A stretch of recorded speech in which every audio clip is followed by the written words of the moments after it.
Chapter 1820.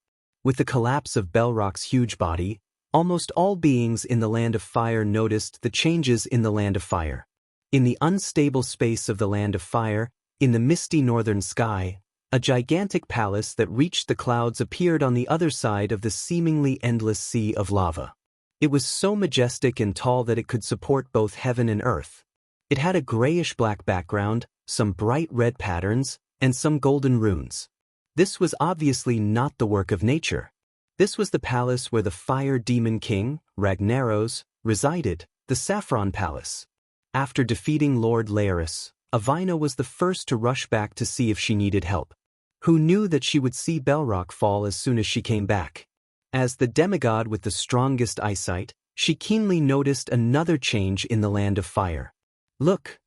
Avina spread her wings and pointed to a hillside that looked like a stairway to heaven, rising higher and higher. At the top of the hillside, there was a huge circular portal. A moment ago, it was just an empty ring, and within the ring, one could see the sea of lava behind it.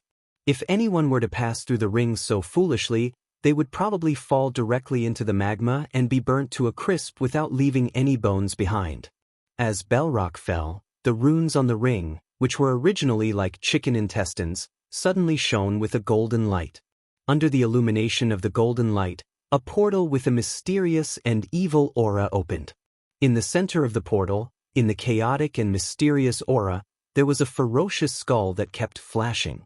No matter who looked at it, they felt that the skull was opening its mouth at them, as if it wanted to swallow them.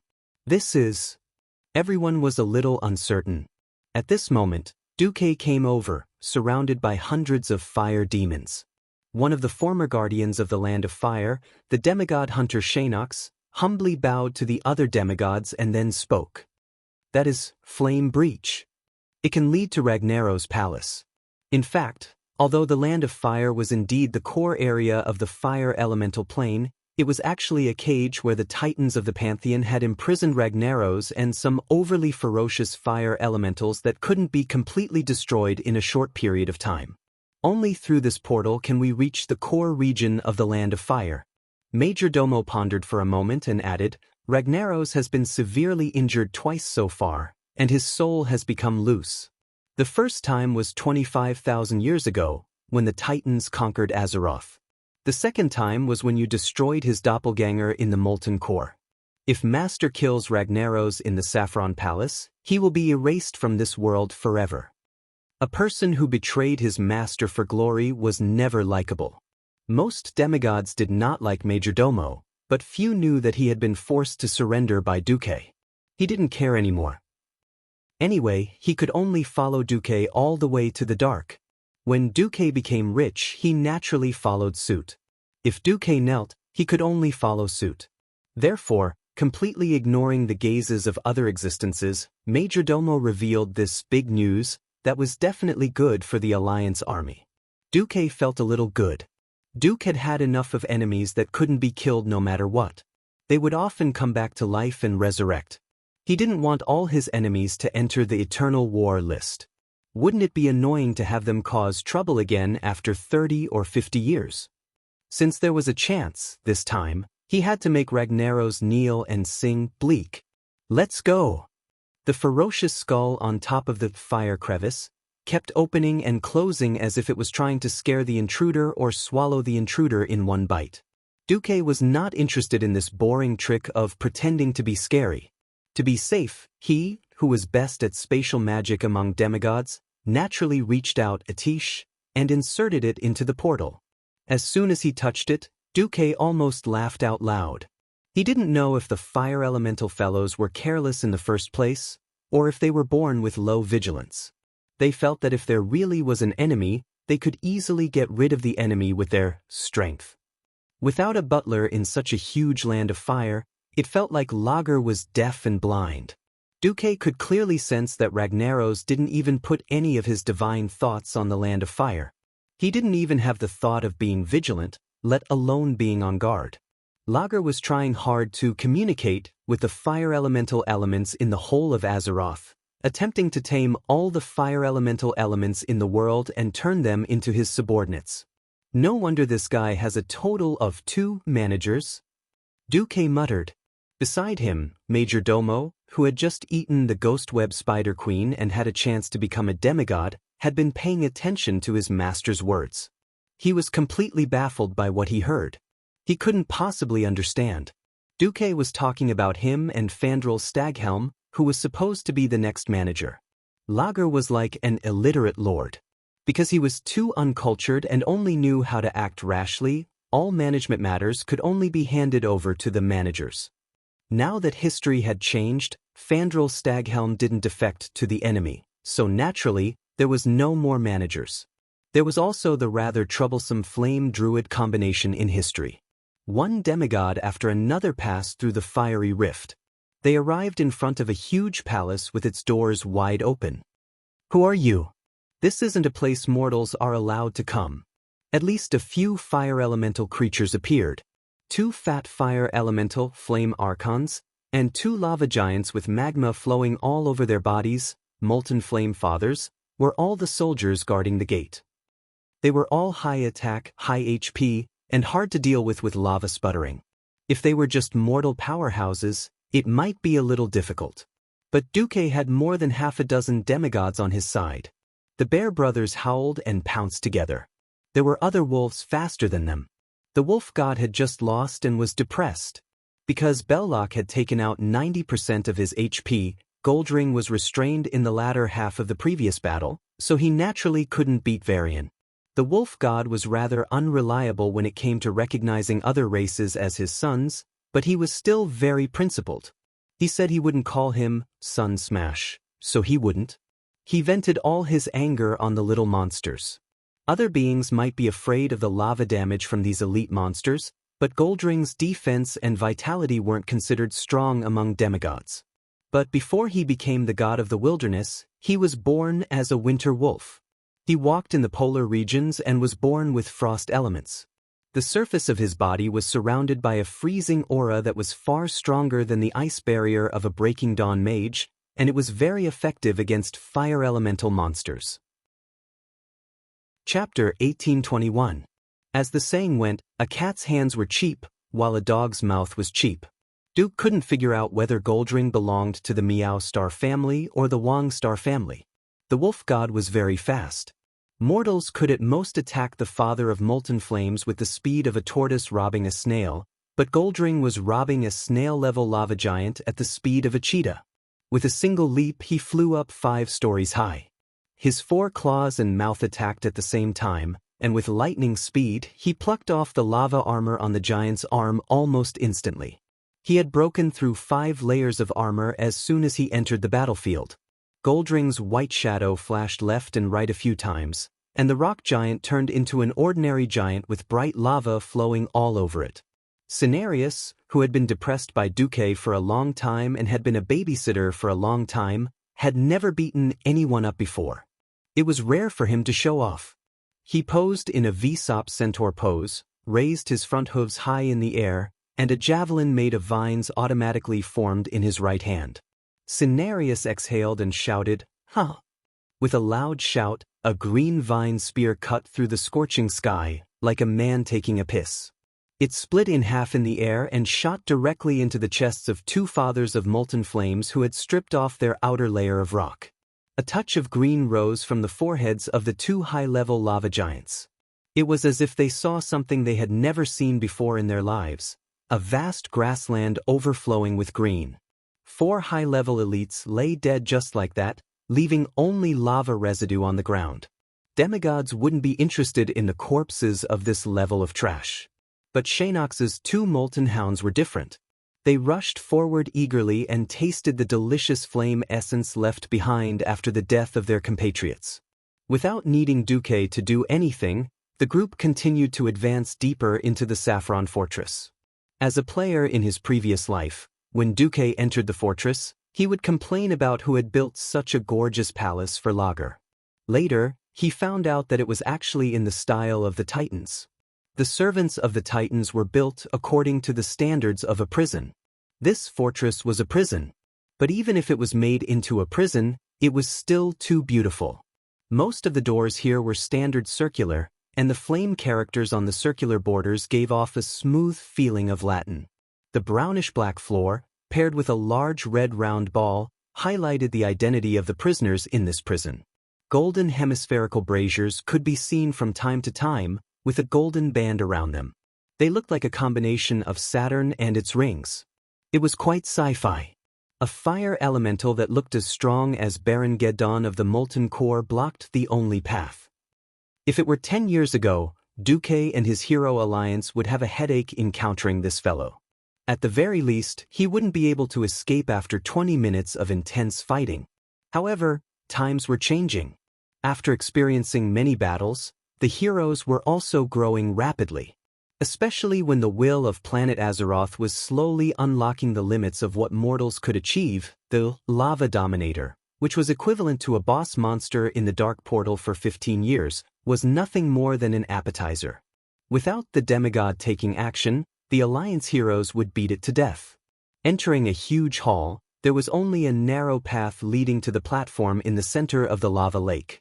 As the Alliance army approached, two dark green bugs, Molten Burner and Molten Spitter, suddenly emerged from the lava on both sides of the path. As soon as they came out, they spat directly in the faces of the Alliance warriors. Unfortunately, their attacks couldn't even break through Duque's ice shield. The raven goddess Avienna flapped her wings and casually shot them with a few lightning arrows. Ragnaros's mountain-like figure entered the vision of every powerhouse in the coalition army. He was too huge, so huge that it was impossible to ignore. His lower body was immersed in the lava, and every inch of his skin and limbs exposed to the air was made of golden flames. The metal gauntlets, pauldrons, and breastplates that seemed to be made of black iron were full of earthworm-shaped runes similar to the decorations on the gates of the Saffron Fortress. If his calculations weren't wrong, these should be the shackles that the Titans had left him back then. The aura of a demigod was extremely powerful, not to mention a bunch of demigods. Among the many powerful auras, there were a few that were strong enough to wake Ragnaros up. What? Mortals dare to step into my territory? Ragnaros shuddered. His relatively slow reaction finally caught the soul waves that made him extremely disgusted and angry. Major Domo? Duke Marcus? And Shanox? You traitors! Ragnaros was so angry that even though his words were a bit messed up, his anger directly ignited the intense reaction of every drop of lava and every bit of fire element in the fortress. With his earth-shattering roar, the entire fortress, and even the entire fiery land, could clearly feel the tremors. It was as if a huge ancient volcano was about to erupt in the next second, spewing out terrifying lava that could cover 3,000 kilometers. The two fire demon leaders were shocked. They had an almost natural fear of their former master. It was the painful memory of being brutally abused countless years ago, and it was also the accumulated power that couldn't be erased after thousands of years. They were a little scared on the spot. How could Duque give in to them? If they gave in, wouldn't it be a slap in the face to their new master, Duque? Duque smiled. His voice spread out with divine power and instantly spread across the battlefield. Snap. Duque snapped his fingers crisply. The sound wasn't loud, but it was as if the most mysterious switch had been pressed. All of a sudden, the fire elements and surging lava in the entire Saffron Fortress all calmed down. Ragnaros immediately realized that it was Duque who defeated his clone and robbed him of his divinity and control of the elements in the fiery land. Then, he used that control to control the situation. Ragnaros cursed, "You despicable thief." Amused, Duque tilted his head and laughed. Thief? Why do I clearly remember that I killed my way into your clone's lair, the Molten Core, and killed your clone before openly snatching the power that originally belonged to you? As for you insulting me as a thief, I would like to express my deepest protest. If possible, please call me a thief with divinity. He was just robbing a thief, yet he sounded so righteous and dignified. Several of Duque's women laughed on the spot. Tyrande even smiled brightly, without a trace of the dignified high priestess.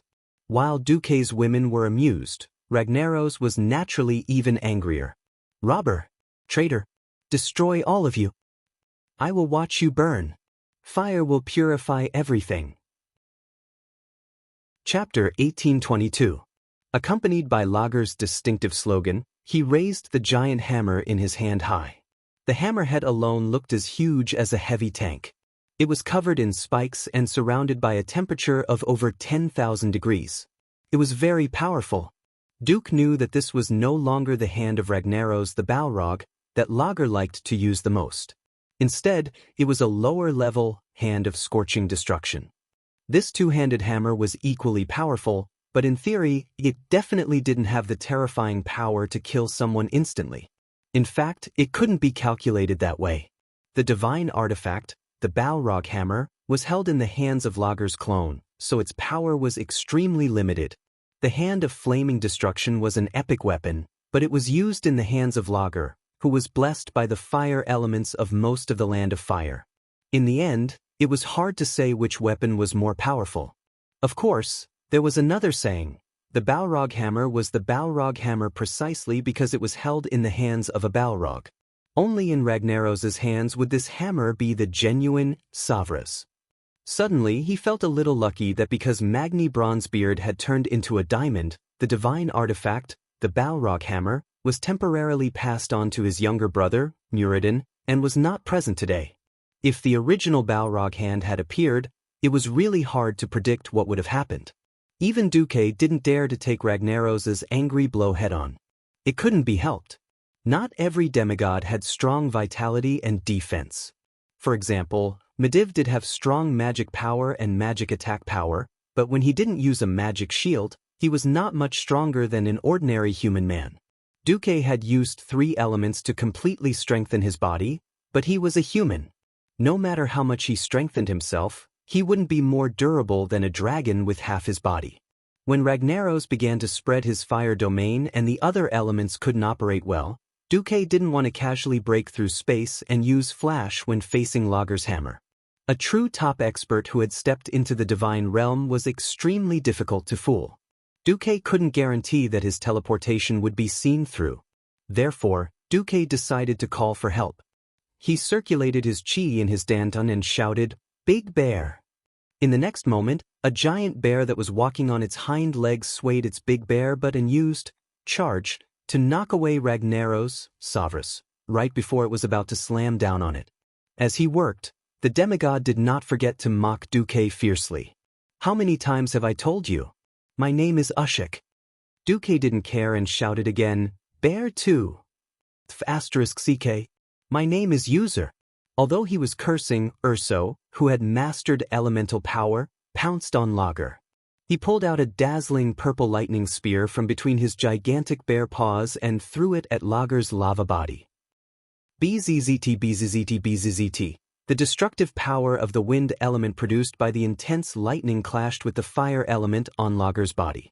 It could be clearly seen that the fire elements on Lager's body flinched and retreated. However, with the support of the fire element that was drawn from his lower body, the fire element immediately gained the upper hand. There were many who knew what was good for them. Cenarius immediately shouted, "We have to separate Lager from the Land of Fire. Otherwise, we will be fighting against the entire plane with our limited power." No matter how strong a demigod was, compared to the vast world, he was just a tiny speck of light. "What do we do?"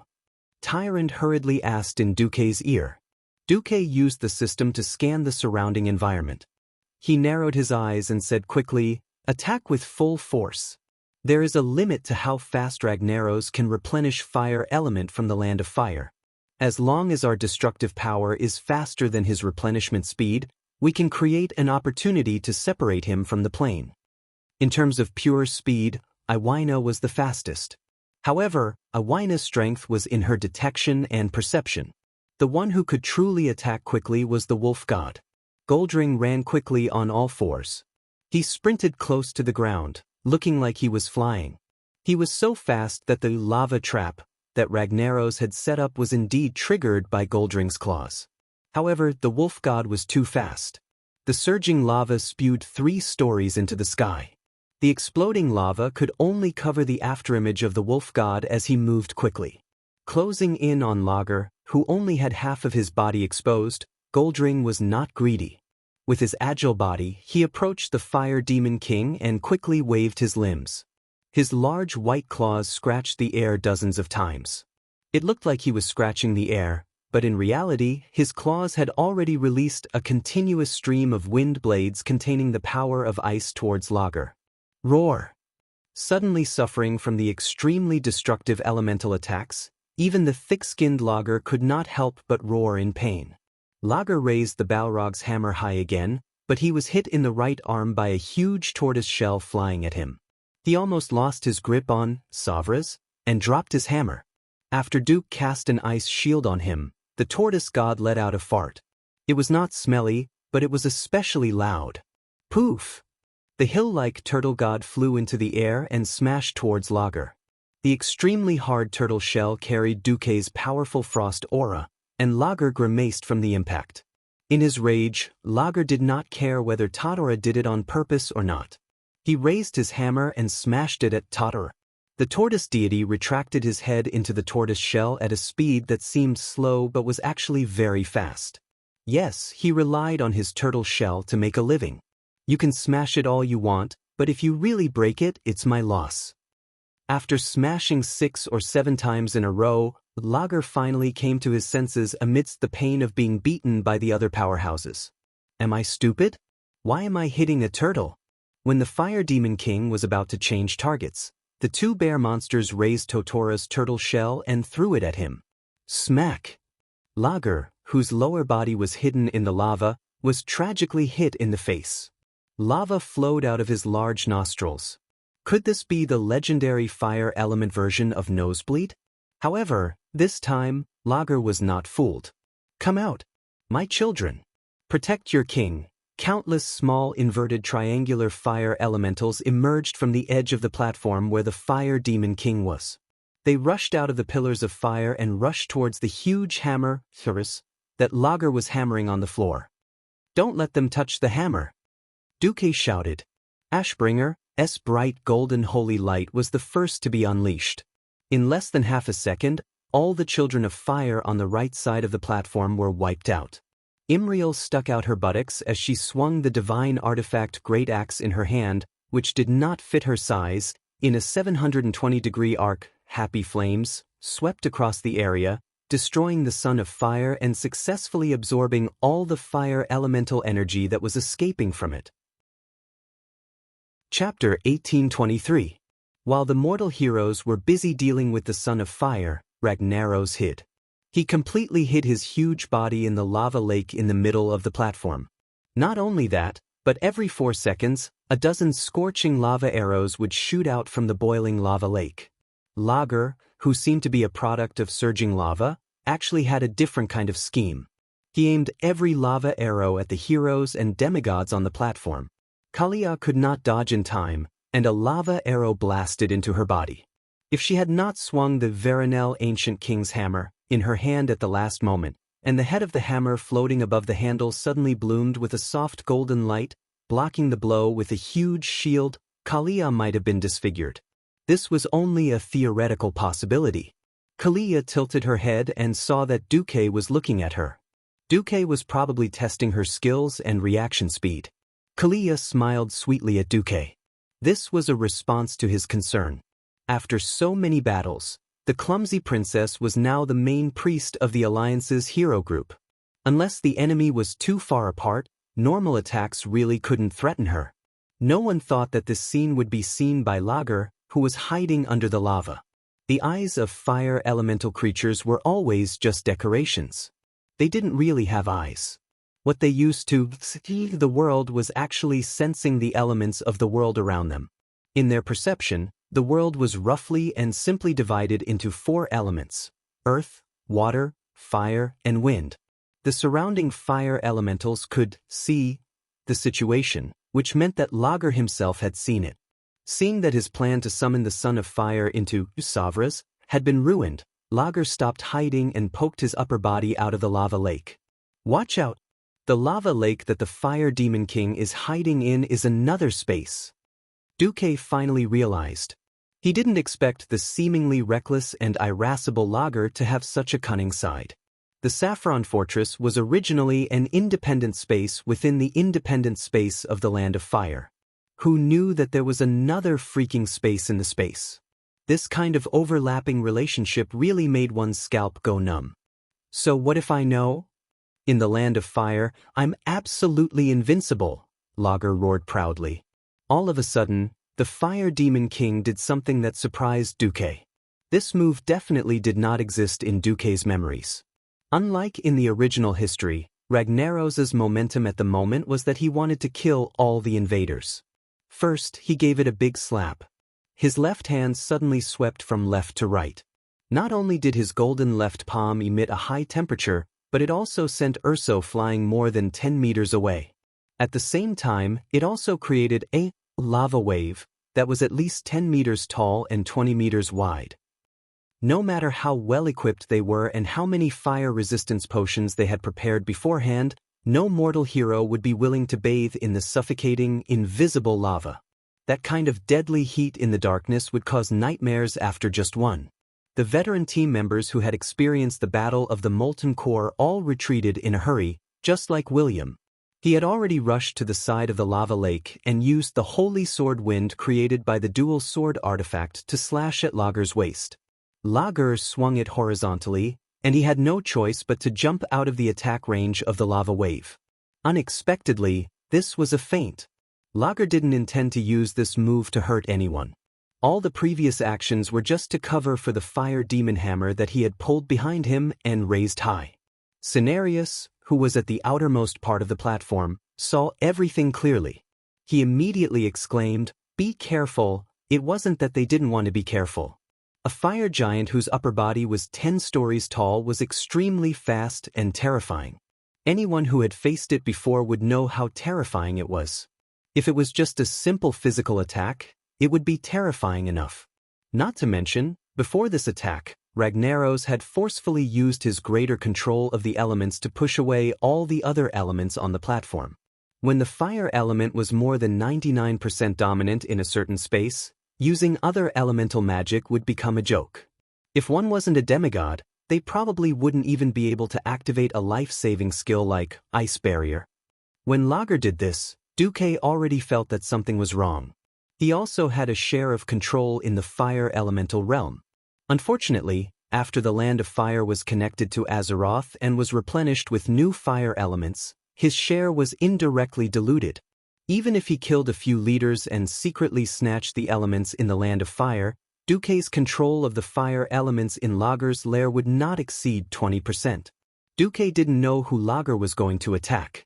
As a demigod of the magic net who made a living by controlling elements, Duque's first priority was to seize control of the elements nearby. He regained control in half a breath, and it even reached about 40%. However, Lager's all-out attack had already arrived.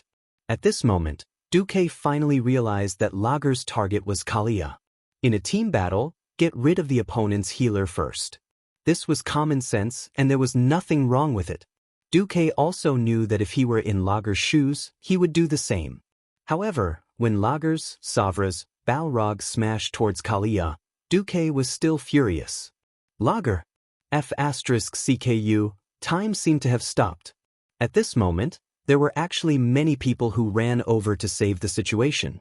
Ashok sprinted over, his bear-like body already flying into the air with his limbs off the ground. On the other side, William brazenly activated the warrior profession skill Assist. His body turned into a stream of light and rushed towards Kalia.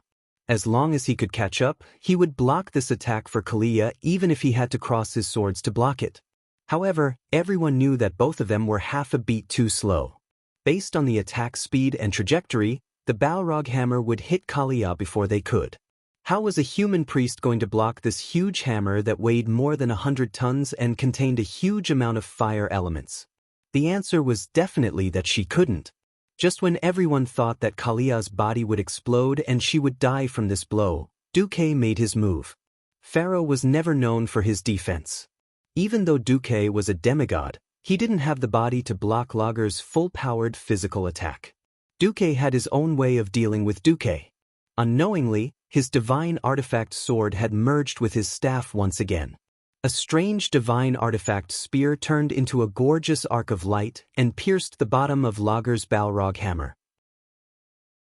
Chapter 1824. The momentum of Ragnaros's hammer was absolutely astonishing.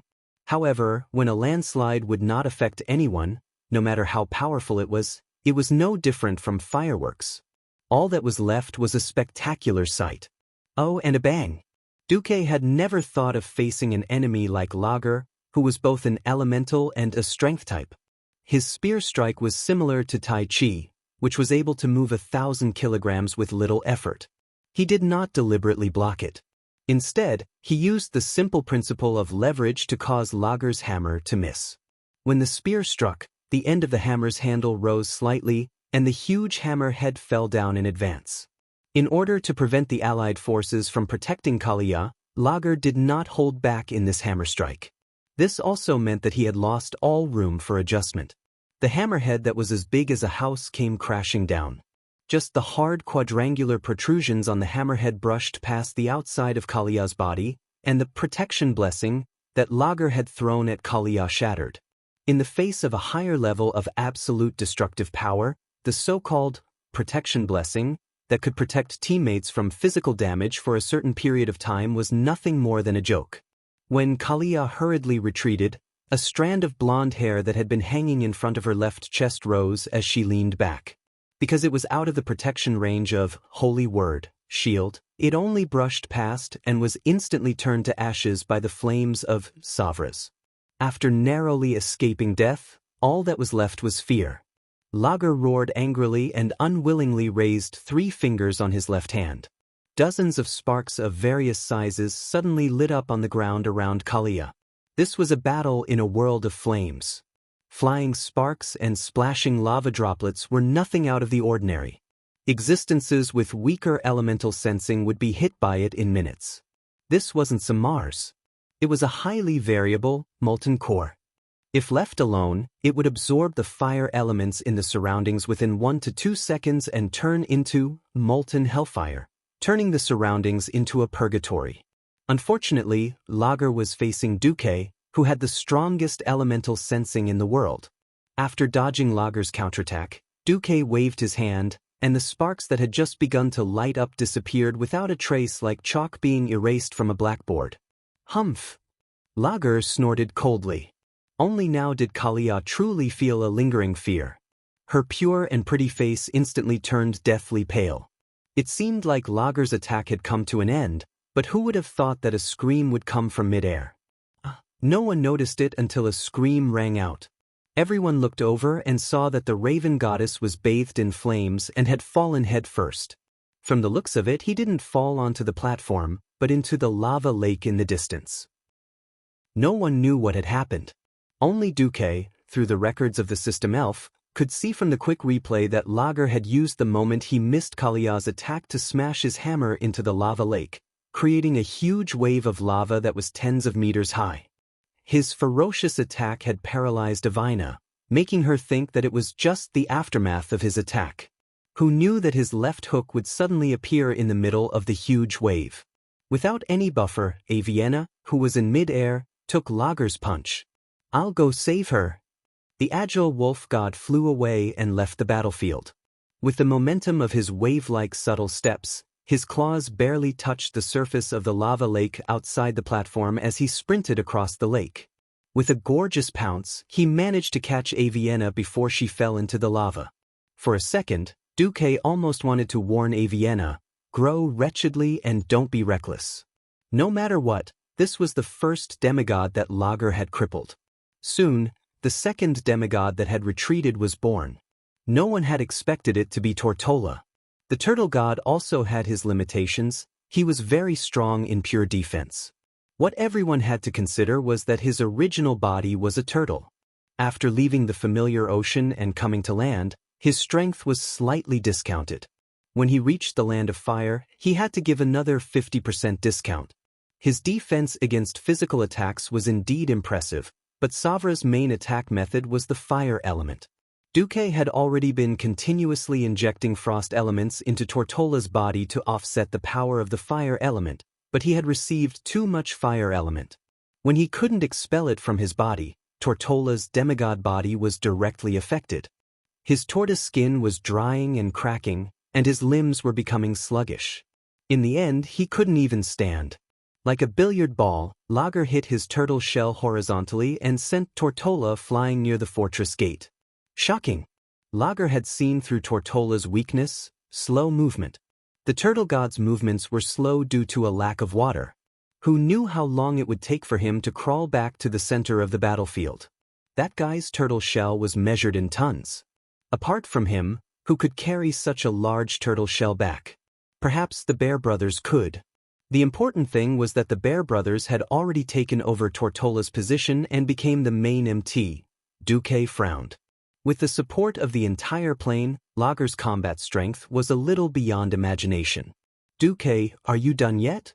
Cenarius was already a little anxious. One's personality determined one's fighting style. Duque's personality of planning before taking action meant that he wasn't the type to attack fiercely the moment he appeared, unless he had the ability to absolutely crush his opponent. Contrary to the way he instantly killed the broodmother Beth Tillich, after Duque started fighting, he spent most of his time throwing frost arrows unhurriedly and occasionally saving the situation. In fact, Duque was taking drastic measures to fight with Ragnaros for the elemental dominance of the Saffron Fortress and even the entire Land of Fire. Not every demigod had the ability to multitask like him. Most powerhouses could only focus on one thing at a certain time. Lager was desperately defending against the attacks of many demigods in reality, so he couldn't focus on controlling the elemental dominance over a wide area. In a sense, Duque was fiercely waving his hoe and trying to take advantage of Lager's weakness. Duque was generally very successful. The only problem was that Lager's control over the elements was extremely rough. Generally speaking, the most standard way to fight for elemental dominance was to inject one's will into the elemental energy mass. When the element completely acted according to one's will, one would obtain the control over that element. It was a competition of the resistance and invasion of one's will.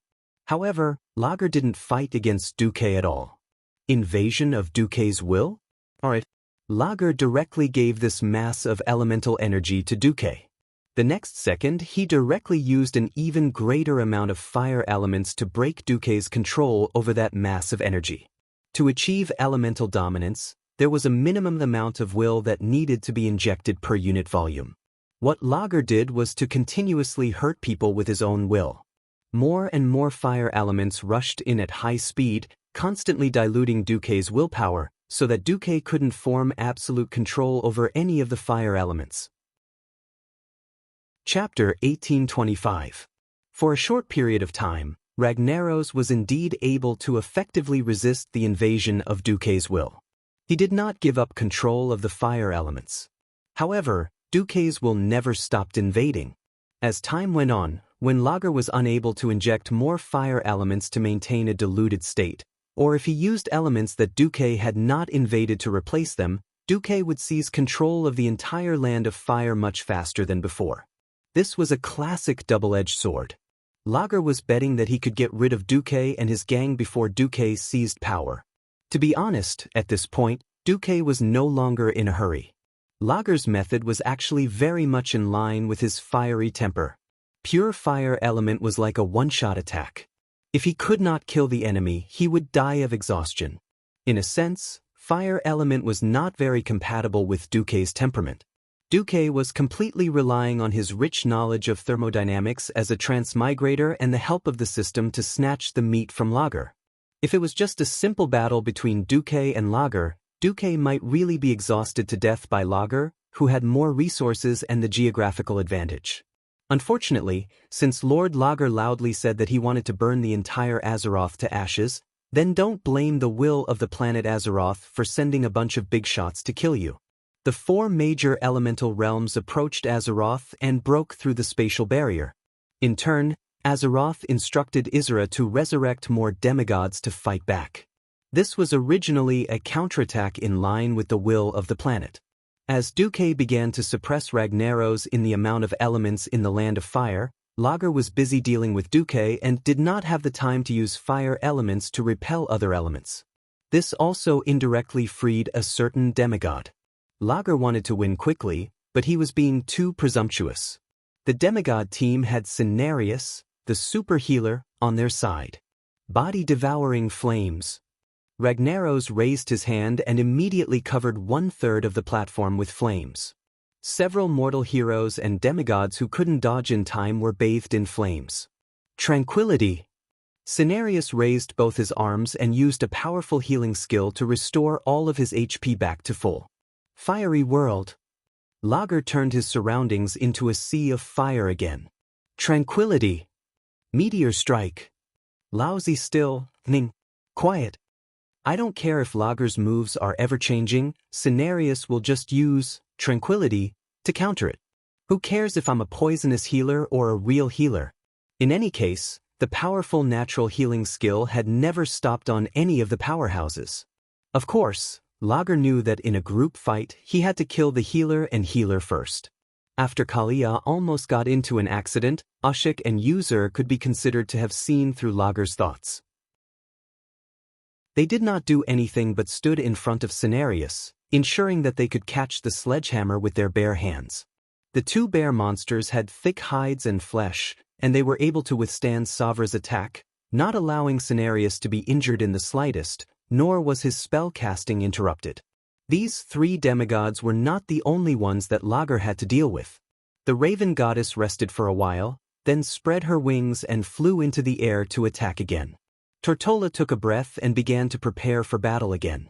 The wolf god Goldrin's attacks did not stop. This did not even include the attacks of the other mortal powerhouses. Theon, Varian, Hoof. These mortals wielding divine artifacts were not the least bit inferior to the demigods in terms of attack power. Lager wanted to use the Sons of Flames and Sons of Lava to deal with the mortals, but he helplessly realized that his underlings were no match for these mortals. Even without these big shots wielding divine artifacts, the other mortal powerhouses were enough to beat these small fire elementals into pieces. What was even more disgusting was Duque. As Duque's willpower spread through the fire elementals, Lager began to be unable to use the fire elementals to disperse the other elements into the surrounding space through the void. Using a high concentration of elements to disperse the other elements also meant that willpower had entered. Duque wanted to fight against Lager's willpower, so if Lager used his own willpower to fill in the gaps, wouldn't that be exactly what Duque wanted? Pure violence could not kill the demigods on Duque's side. Even if they were injured, they would not die. After a short while, even if they were on the verge of death, they would revive on the spot and continue to fight Lager. Lager felt a little powerless to fight for the control of the elements. As Lager's control over the fire elementals decreased, Xianxia, who rarely used spells other than the nature element, began to use ice element spells. As the leader of the nature element, Xianxia did not only know nature element spells. In fact, he could use many spells that were beneficial to the natural world. Torrential rain suddenly came and extinguished many of Ragnaros' flames. Duke, who had his hands free, summoned quite a number of ice barriers and even huge ice walls. Any living meteors summoned by Ragnaros would perish as soon as they entered the range of the ice barriers. Unknowingly, the scales of victory were tilting towards Duque's Azeroth powerhouses. This time, Lager finally felt a great threat. He realized that even in his own lair, he would not be a match for these ferocious demigods in a head-on battle. An indignant roar reverberated throughout the entire fortress. Lager's roar shook the eardrums of every powerhouse. Bastards! Do you think this is the end? The land of fire is mine. All the fire elementals in this world are mine too. No one can steal my power. Despicable thief, Duke Marcus. I'll fight you now. It seemed like Lager was ready to fight Duque alone. Unexpectedly, he was as ferocious as a tiger, but in the end, he was a coward. Ragnaros actually used the gigantic Savras to sweep it horizontally, forcing back all the demigods and humans who were close to him. Then he dove into the lava lake again. However, this was not as simple as sneaking in to recover his HP. Instead, he was attempting to enter the most mysterious and heavily guarded independent space in the fire elemental realm. Without being disturbed by the outside world, he would focus on seizing control of the fire elemental realm from Duke. Oh no, that coward is running away. Although Duke had long expected that Lager would be a coward, he did not expect that this guy would actually want to run away in the third stage. Duke really wanted to yell, "Director! This villain is acting on his own instead of following the script." Fortunately, Duke is not alone. Behind him, there were many people doing odd jobs. When Duque held Atish and used the power of space to block the entrance of the lava lake where Ragnaros dived into, the other demigods exerted their strength. Briar and Bramble stretched out their huge claws, and their four bare paws directly grabbed the entrance that Lager was trying to close. They would not close it no matter what. Chapter 1826. Good job. Cenarius waved his hands and made a fishing gesture. A thick vine appeared out of thin air and flew into the middle of the lava lake. A vine that was not much thicker than a person's thigh was thrown into the churning lava lake that was at least 10,000 degrees Celsius. No matter how one looked at it, it was no different from throwing a meat bun at a dog. Under normal circumstances, everyone would be able to see this vine turn into a rope of fire. However, in a battle between demigods, it was never a test of form, but a contest of divine power. Be it energy or elements, there had never been absolute restraints. After obtaining the even more mysterious and powerful Titan force in the universe, everyone was even more clear that all the different types of elements were just different manifestations of energy. Under certain conditions, elements could transform into each other. If not for the fact that everyone had worked together to weaken Lager's vitality to a certain extent, and Duque had stolen a lot of Lager's elements while everyone was besieging Lager, Cenarius would never have let the vine, which had condensed most of his divine power, be thrown into the lava lake. The plant element was already at a disadvantage against the fire element. Now, it was completely different. Even though it was a vine that was thrown in, Cenarius could completely feel that the lava would silently separate after touching his vine. It felt like what he had thrown in was not his own vine of life, but a real fishing line on a fishing rod. Around the fishing line was not the terrifying lava that could destroy the world, but ordinary clear water. It was as easy as fishing in a small river in the Grey Valley forest. If Ragnaros, the fire demon king, was also considered a fish, then he must be a big fish. A super big fish. Originally, it was absolutely impossible to see one's own fingers in the lava. The Logia vine had no detection ability at all in there. Under the guidance of Duque's fire element spy, the vine that was connected to Cenarius' life and soul easily found Lager, who had not dived too deep. It smoothly tied a slippery knot on Lager's neck and directly pulled Ragnaros' body. "I caught him! Come and help!" Cenarius yelled. Apart from Duque, who was still leaning on Atish and focused on preventing the spatial rift from closing, almost all the demigods rushed to Cenarius' side. The turtle god Tatora arched his body and made his turtle shell the fulcrum of the vines. Xiongda and Xiong-Er were the strongest. They grabbed the vines and pulled them out like a tug of war. Goldring's strength was not too weak. He bit at the very end of the vine and used all his strength to pull it towards the walkway leading to the platform. What was hilarious was that the demigod fire demon hunter Xianxia, who had been watching from afar and was too embarrassed to do anything, or rather, he was afraid of angering Lager, his old master, but he also came to help. As the saying goes, everyone kicks a wall when it's down. Lager relied on his gigantic physique, which was at least 10 stories tall, to begin with. However, there were too many demigods here. Apart from the Raven Goddess and Cenarius, who were slightly weaker in strength, the others were all demigods with decent strength. As the saying went, who could be blamed for challenging the entire world in a moment of excitement? With the combined efforts of the group of demigods, Lager could not even be a coward this time. He was directly pulled out of the final safe haven. "I'll separate him from the land of fire," Duque yelled. The involvement of Cenarius and the other demigods undoubtedly separated Lager's god. While Lager was busy struggling in the lava lake, Duque suddenly increased the pace of his attacks. Many mortal heroes noticed that the lava lake that Lager had dived into had started to cool down. Even though they could still see the golden light shining from below, the surface of the lava lake had undoubtedly started to solidify. It was a grayish-black color that appeared after volcanic ash cooled down. The next moment, Lager's gigantic upper body was pulled out of the lake. In the center of the lake that was starting to cool down, Lager discovered that he could not break free from the damned vines, so he simply broke through the rock wall and stepped out with one leg. Then he used the other leg. Before the lava completely cooled down and solidified, Ragnaros's entire body finally appeared on the platform. When his gigantic body was pulled out by the vines, Hoof exclaimed when she saw Lager's appearance. "Oh my God! Lager was actually pulled out by you guys in his underpants." It would have been better if she had not said that. Now that Hoof said that, the group of Alliance heroes burst into laughter. Back in the day, Lager's clone was so high-end and magnificent. His burly upper body, domineering bracers, armor, and breastplate, the gigantic fire demon warhammer that seemed to collapse mountains every time he waved it, and his lower body was constantly spinning like a fire tornado. Ragnaros, who was in the molten core, undoubtedly gave everyone a supreme epic feeling. The description of the fire demon king from the heroes made countless busybodies in the tavern sigh with emotion. The children who worshipped the heroes were also moved. What the hell was this Lager? It would have been fine if they did not look at his lower body. One look and they felt that he was not just one level lower.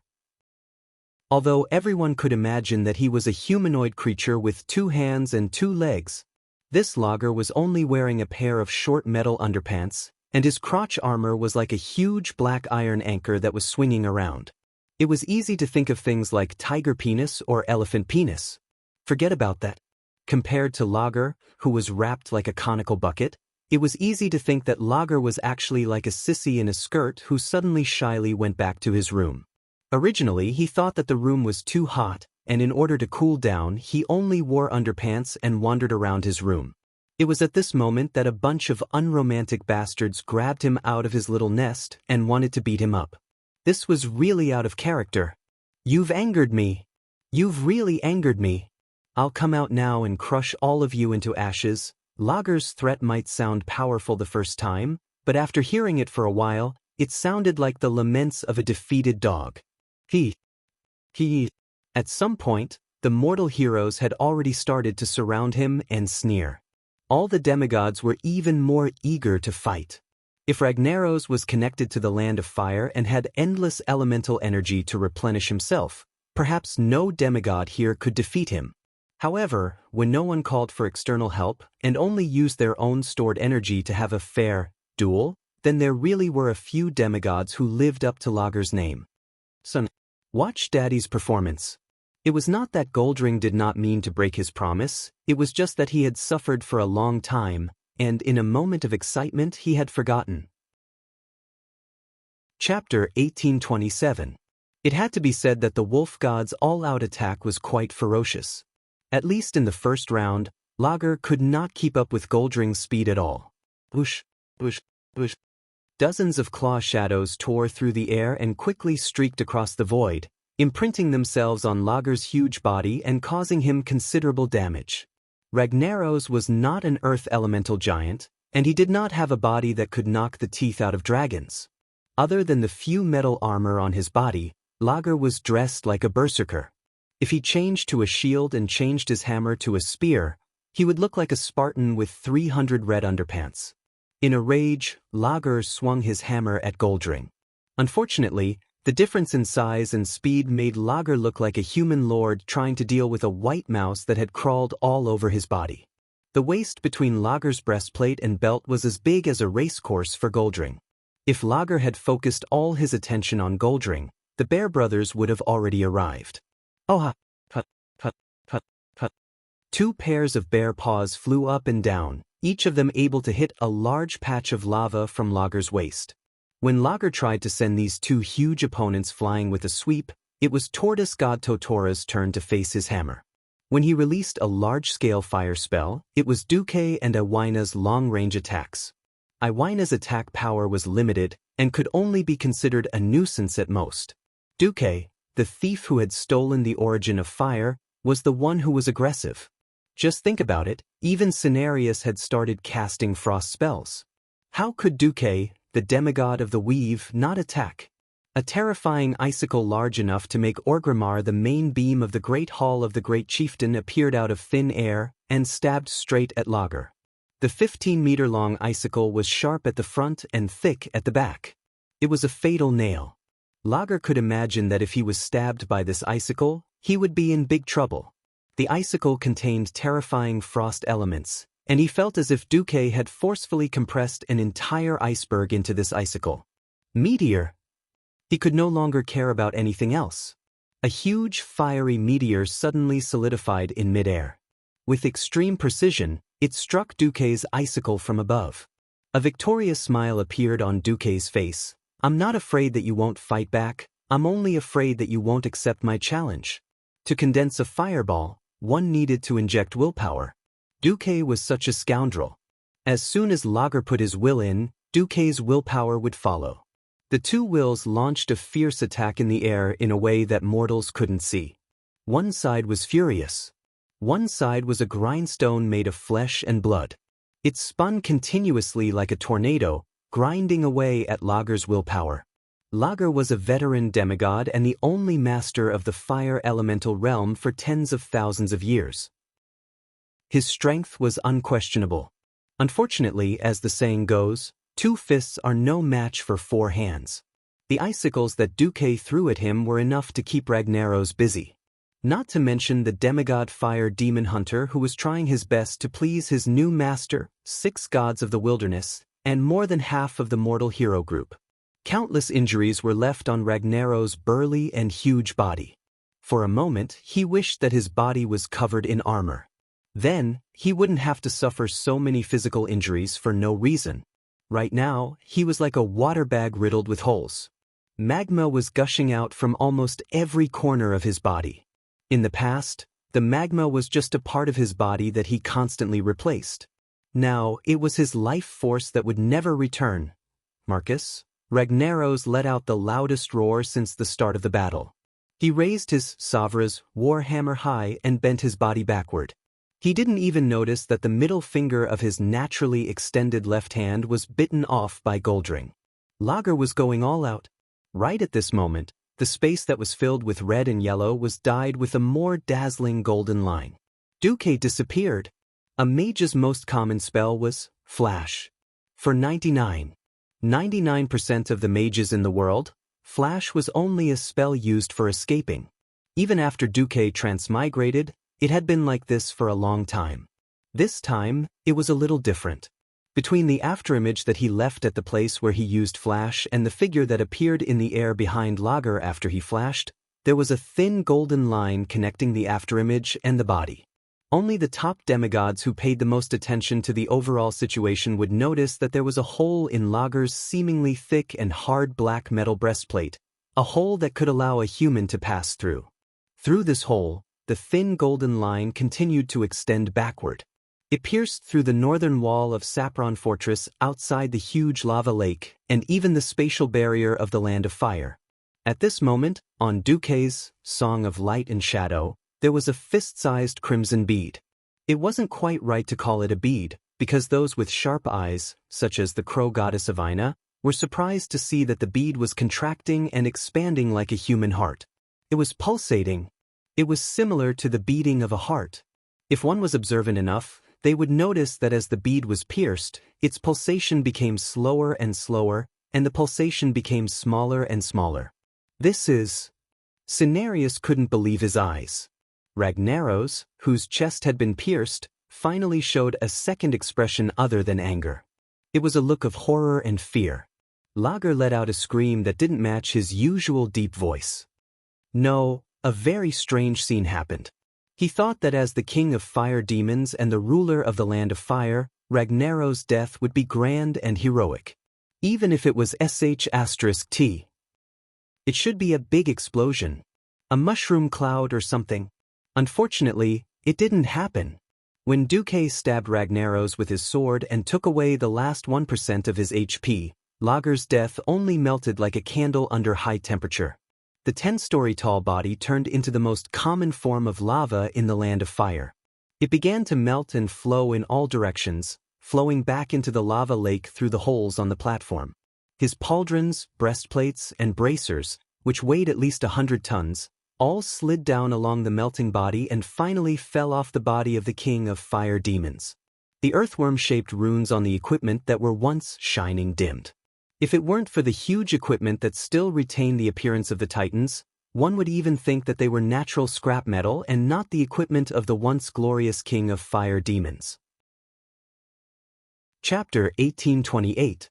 To the veterans of the hero team, oh, the veteran team members, this was just another feat worthy of praise by the Great Alliance hero team. At least this time, the bard in the tavern could officially change the killing of Lager's clone from 10 years ago to killing the Fire Demon King. The wilderness demigods who were working with the hero team for the first time could not help but open their mouths wide. They did not seem to believe that Lager was killed just like that. Looking at the flame bead that was probably the core of Lager's soul on the divine weapon rapier, Cenarius still did not seem to believe it. Ragnaros has been completely destroyed? A ball of flames suddenly spewed out from under the platform, giving everyone a fright. Unexpectedly, the flames that sprang out were as docile as a puppy, supporting Duque's feet with incomparable gentleness. Duque took the opportunity to sit back, and the pillar of flames suddenly transformed in less than 1/10 of a second, becoming a pure flame throne. A brand new crown formed by the purest fire elements was crowned on Duque's forehead. Sitting on the brand new flame throne, Duque used his divine will, and the throne made a gorgeous turn on its own. Duque was now facing his companions who had come to challenge Lager, as well as the demigods. Every powerhouse could not help but purse their lips or move their lips, quietly waiting for Duque to speak. Duque tilted his head thoughtfully, because both he and the other existences heard a funny voice. "No, you can't destroy me. I am the eternal king of fire. I am the terminator of all things in the world." Duque put Ish back into the space storage bag and used his free left hand to pluck the flame bead that had not completely stopped beating. One could feel the violent wrath of thousands of vengeful spirits gathering on it. It was an irrepentant irritation. It was an eternal roar. Duque's lips curled into a smile. "Yes. Very good. As expected, this is the real Fire Demon King. I'll be very disappointed if you suddenly admit defeat at the very end." Duque looked into the eyes of the two fire demon leaders and saw the desire and fear in their eyes. However, they quickly recognized their situation and bowed their heads deeply to Duque. As traitors, all the fire demons had complicated feelings. On the one hand, they wanted Duque to completely destroy Ragnaros, so that their history of being a traitor would be completely annihilated and no one would ever come to take revenge on them. Majordomo Executus, who was well aware of the balance of power, knew that if Duque spared Lager's life, it would be a standard imperial study. A traitor, a person who had been betrayed and surrendered. This kind of natural opposition doomed the fire demon's future to be miserable. It was not that Duque had no precedent of forcing a demigod of a foreign race to surrender. Not to mention others, the Kiraji twin emperors were the best example. For a moment, Xianxia wanted to say something to see if he could urge Duque to destroy Lager. Instead, it was Majordomo who grabbed this powerful but not so smart former subordinate. Majordomo shook his head almost imperceptibly. Duque looked at the two fire demon leaders who had lowered their heads, smiled, and crushed the lava core that carried the last of Lager's soul. No. For a moment, an unprecedentedly violent impact of the soul and divinity directly blasted into Duque's spiritual world. The next moment, the sky and the earth changed color.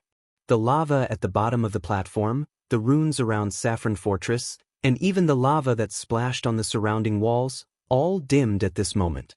It was very obvious that the temperature of the air began to drop.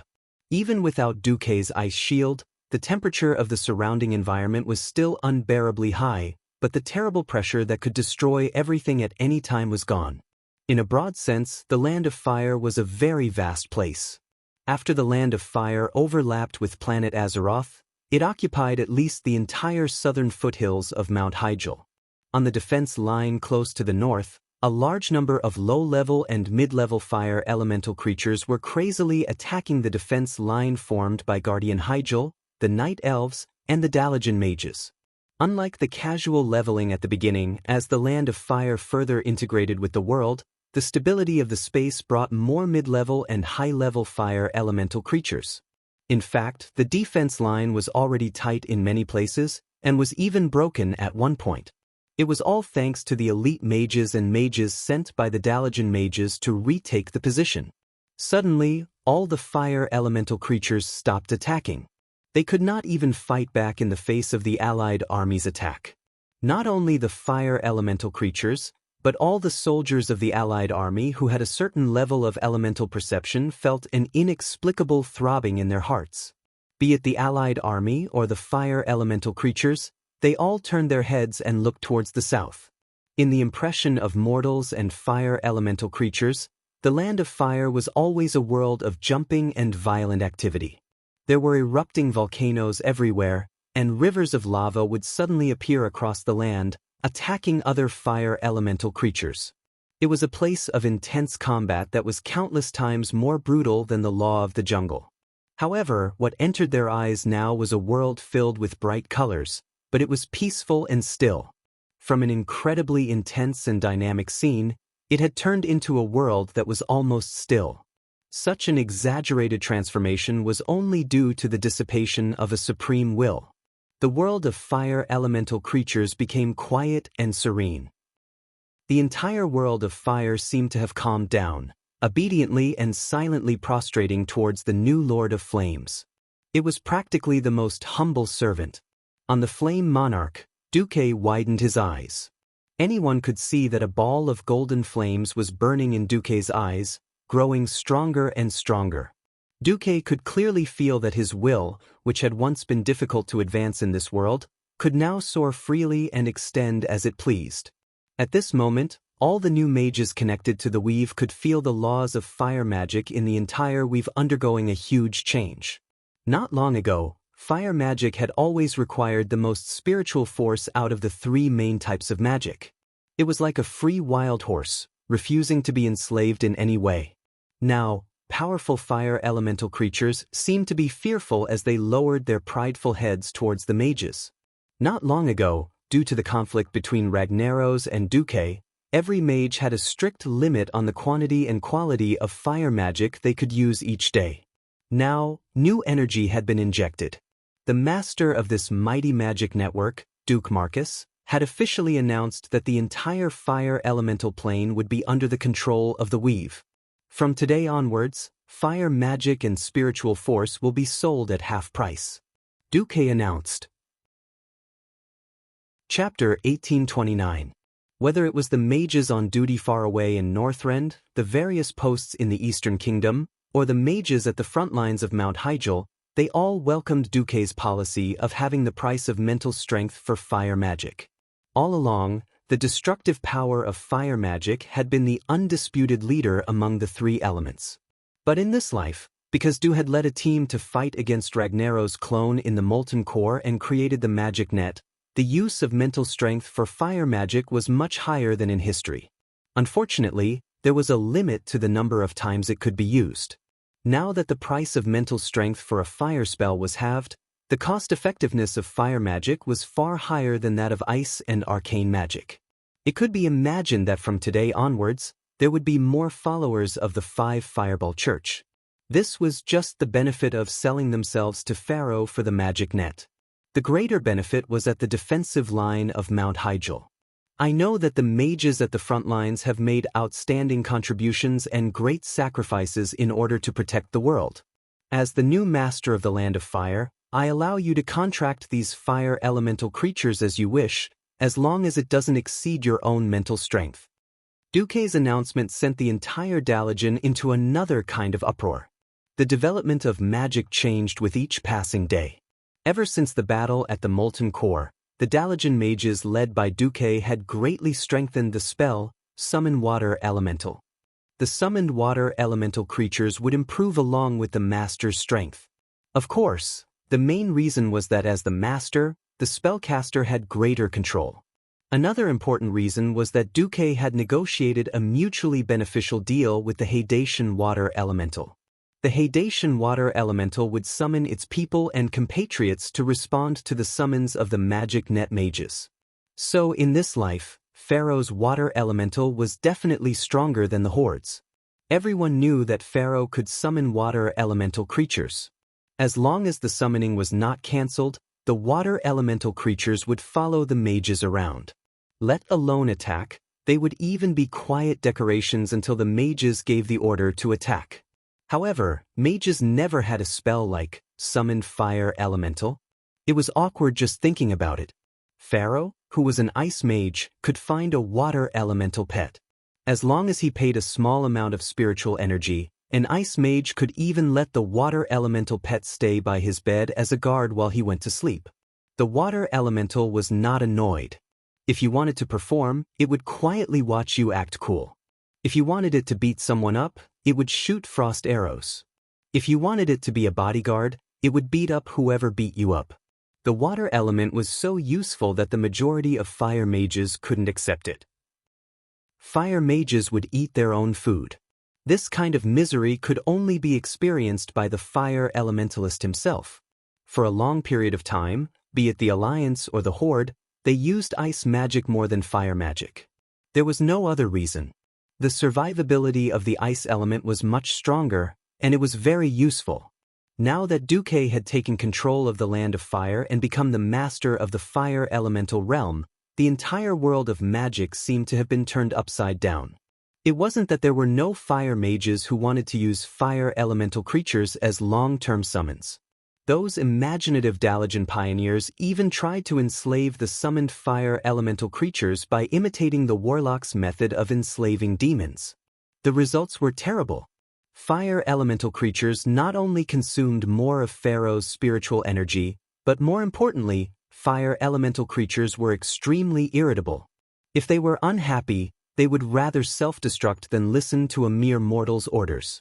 It was this characteristic that made enslavement of the fire elemental essence an unstable, semi-forbidden magic that made it so that I would rather perish than let you off. Of course, it wasn't that fire elemental couldn't be summoned. For example, the shamans were very good at this. Through the fire elemental totem, they could summon the fire elemental for a short period of time to help fight monsters. Short-term summons were different from long-term bodyguards. Moreover, in reality, the shaman's ability to summon fire elemental was extremely limited. They would first contact the fire elemental realm with their spiritual energy, then humbly ask for the fire elemental's help through spiritual communication. Under normal circumstances, the fire elemental totem would be effective. But the fire elemental could ignore you. This meant that the fire elemental totem in this world wasn't very effective in actual combat. Unless it was a radiant moon mage with extremely high spiritual energy, very few people would enslave the fire elemental. Even if there were people who used it, they would mostly use the fire elemental as bombs or walking self-destruct soldiers. Duque's order for the fire elemental to submit to mortals was a completely subversive move. Using their own spiritual energy to attract the fire elemental and condense it into a fireman couldn't possibly have its own will. How could the summoned fire elemental fight? Summoning elemental creatures required constant expenditure of spiritual energy, but conversely, the summoner didn't have to worry about every attack of the elemental creatures. How could one fire elemental compare to two fire elemental creatures? In previous battles, the fire elemental would be at the front while the mages would drink tea at the back. For a moment, the pharaoh at the front line of Mount Hyjal was full of ideas, and all sorts of new tricks were developed almost instantly. Some people contracted 4 fire elemental creatures and really played with 5 fireball gods. Some people contracted more than 10 inferno imps in one go and played with group fire arrows. There were also people who had designs on the molten demon hounds. What the hell, they actually contracted smaller molten demon hounds as mounts. That was so cool that others would die of envy. There was even an ice mage at the Morning Star rank who tried to contract multiple fire elemental creatures. He succeeded, and then summoned a fire elemental and a water elemental at the same time. Unfortunately, before he could truly experience what it felt like to have ice and fire at the same time, the water and fire elemental creatures under him started fighting among themselves. It wasn't a small fight, but a fight to the death. This was amazing. Two mages had clearly summoned a water elemental and a fire elemental each. Even if they stood at the side, it would be fine. Why did a mage summon two elemental creatures of opposite attributes at the same time and start fighting? There were too many things that made the Mount Hyjal defense line a little lively and even messy.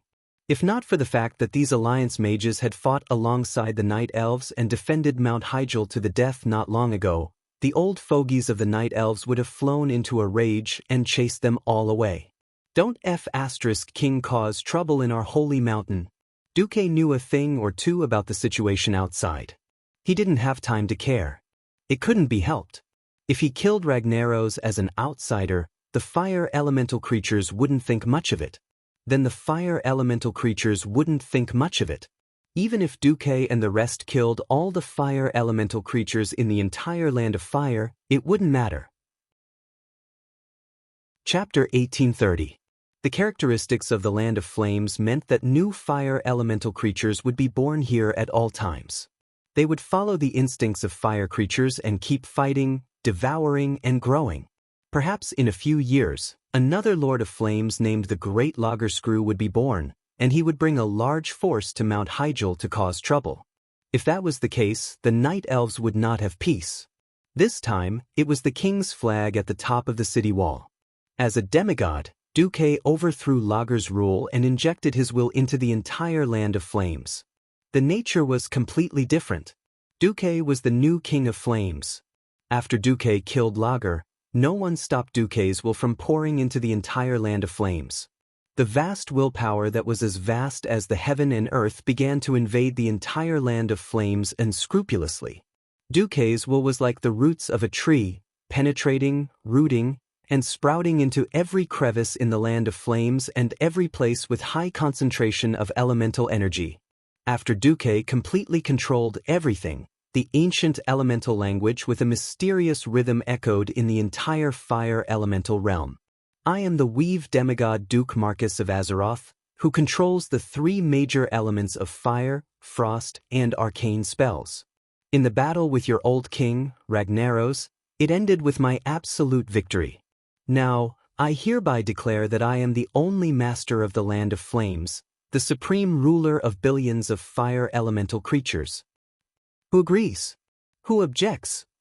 Perhaps in the eyes of mortals, Duque had already led outsiders to defeat all the bosses in the Land of Flames. There shouldn't be anyone stupid enough to come and seek death, right? Don't say it. There really is. I, Pyros, will be the first to disagree. I acknowledge your power, but you're not a fire elemental creature. What right do you have to be our king? A rather powerful will rose from the southeast of Saffron Fortress. His will and his voice immediately received the response of many fire elemental creatures. Speaking of which, Duque also felt that he was a bit shameless. After all, he was a human, not a real fire elemental creature. Although Azeroth had accepted him and allowed him to become a demigod that transcended the mortal world, in theory, he had already surpassed the boundaries of human beings. However, racial discrimination was not something that only existed in the human world. It wasn't like people would worship you like a god just because you became a demigod. Look, isn't William also unwilling to call Wolf Papa father? Goldring and William were on the same side. Of course, William couldn't do anything to the wolf god. Duque and this guy who called himself Pyros weren't on the same side. After controlling the Land of Fire, this world of fire would become Duque's backyard. A huge eye opened above the head of the powerful will. It was a pure flaming eye. It was enormous, mysterious, and carried with it an irresistible pressure. This was the terrifying aura from the new Flame King. Duque could clearly see who the opponent was. Pyros was a lava giant. Hot lava flowed all over his body, but he lacked a rock layer that was hard enough to protect his body. However, the temperature of the fire elements on his body wasn't too high.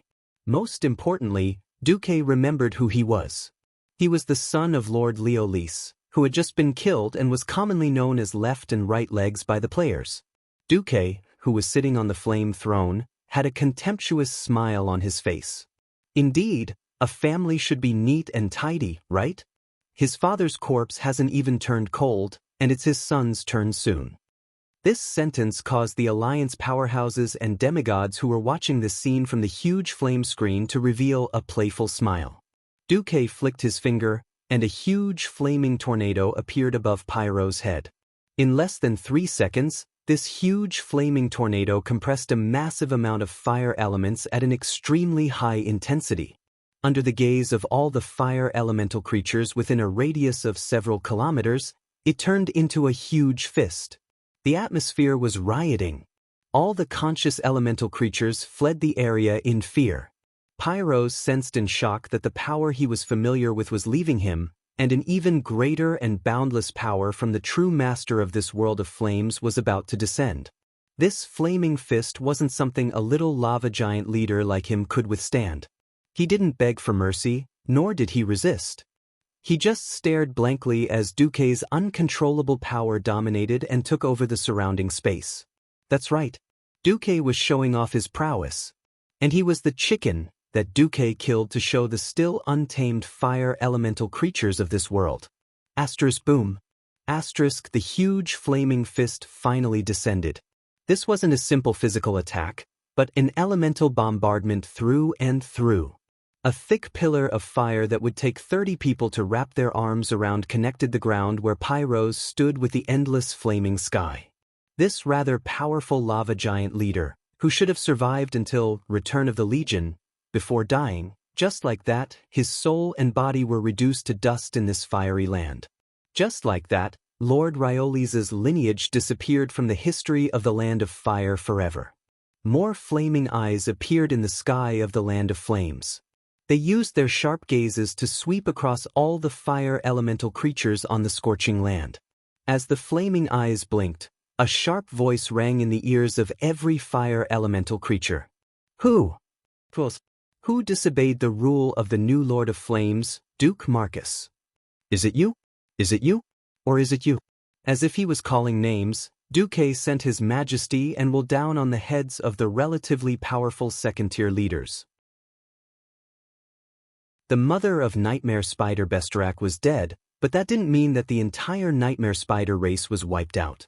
Under the mother of Nightmare Spiders, there was actually a group of powerful Nightmare Spider lords, and the most outstanding among them was Jurixia. When Duque's will descended on her head, her 6 legs almost instinctively turned to jelly. She knelt on the ground on the spot and curled up into a ball. Jurixia, of course, obeys your rule. I am a servant who serves the Supreme Lord of Flames, Duke Marcus. Very good. Duque's voice came from the flaming eyes. As a powerful Nightmare Spider who obeys me, I grant you the title of Nightmare Spider Mother. But there are other powerful Nightmare Spider Lords. Her grievance only lasted for a second. Suddenly, within a few kilometers of her territory, 5 or 6 miserable screams came at the same time. Those were the final cries of the Spider Mother, who was at the same level as her. Enemies who used to be at the same level as her were instantly turned into ashes. The new Lord of Flames, Duque, was actually so powerful. Chapter 1831. Not daring to struggle or resist at all, the new broodmother kept her curled-up body and offered her humble loyalty to the new master of the Land of Fire in her own way. None of the spiders in this world were trustworthy. Most arachnid creatures had sinister, cunning, and unpredictable characteristics. Duque didn't care, because he wouldn't bother to pay attention to a broodmother who wasn't even a demigod. Since he was the king in the Land of Fire, Majordomo would become the manager of this place again in 10 years. Under one person. Above all others. He was talking about the Fire Demon Supervisor. Moreover, Majordomo used the former broodmother's flame core to become a demigod. How could he be on good terms with this broodmother? Duque didn't say anything and just smiled. He used to think that all the masters in the fire elemental realm had been wiped out. Now he realized that he was taking things for granted. If he didn't control all of the fire elemental realm, he wouldn't have known that Smodron, who was supposed to be one of the 4 elemental lords in the original history, was actually quite powerful at this point in time. He wasn't in the narrow scope of the Land of Fire. Instead, he was near Grey Valley. As a lesser lord, he restrained his subordinates and didn't let too many fire elemental creatures rush into Grey Valley to set it on fire. To the great supreme of fire, I, Smadron, offer my loyalty. The fire elemental lord, who looked like the gatekeeper, Belloc, knelt on one knee before the huge eye of fire. Don't you dislike me because I'm a human? Duque's booming voice came from the eye of fire. In my eyes, fire elemental creatures are no different from other creatures. That's why I've always opposed Ragnarok's plan to destroy the entire world of Azeroth. I lack the strength to fight against him, so I exiled myself to this remote place. Smadron was speaking the truth. The fire elemental density in his territory was obviously far less than in Lager's lair. Of course, if he had been recruited by Lager earlier, he would have been lying on the ground like the other stubborn fire elemental lords, and even his flame core had been dug out and devoured. Duque was quite satisfied with this guy. Very good. Come to my throne room, and I will grant you your rightful place. A huge door of flames opened in the void. Smadron did not resist and walked in directly.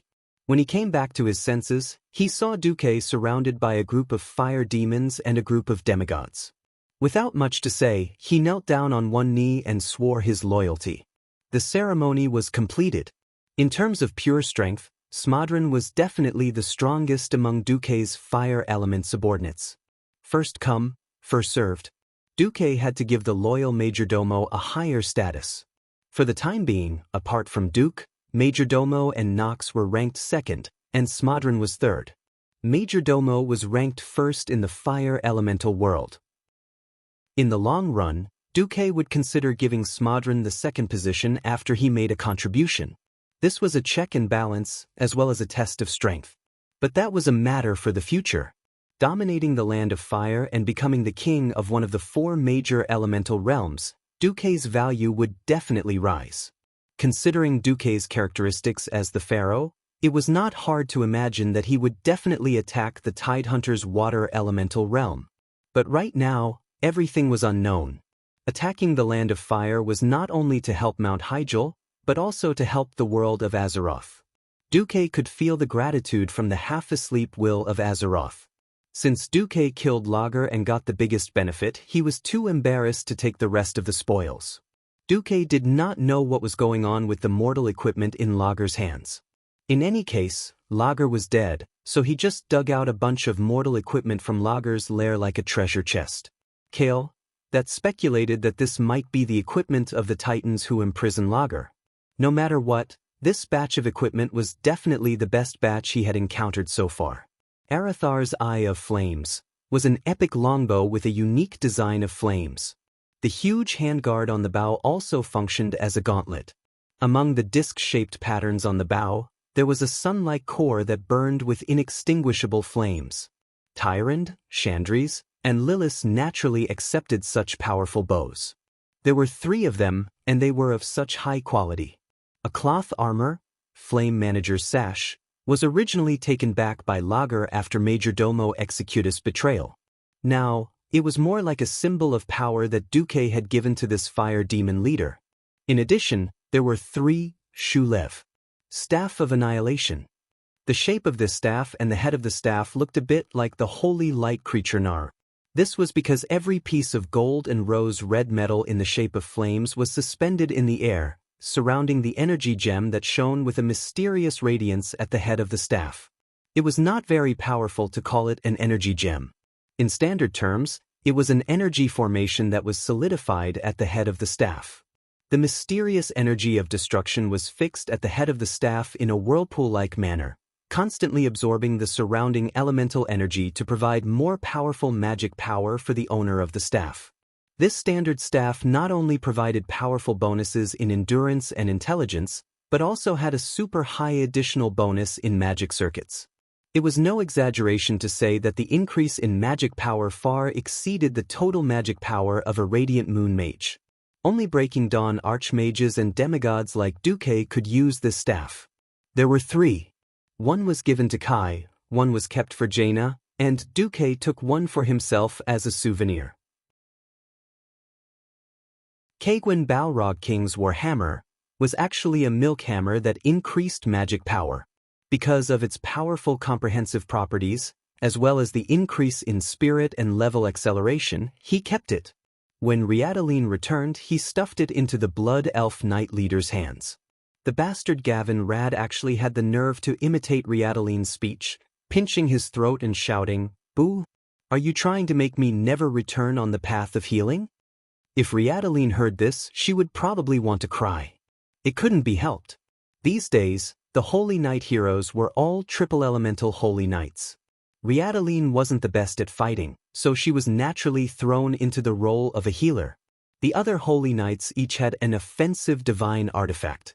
They couldn't let it go to waste, could they?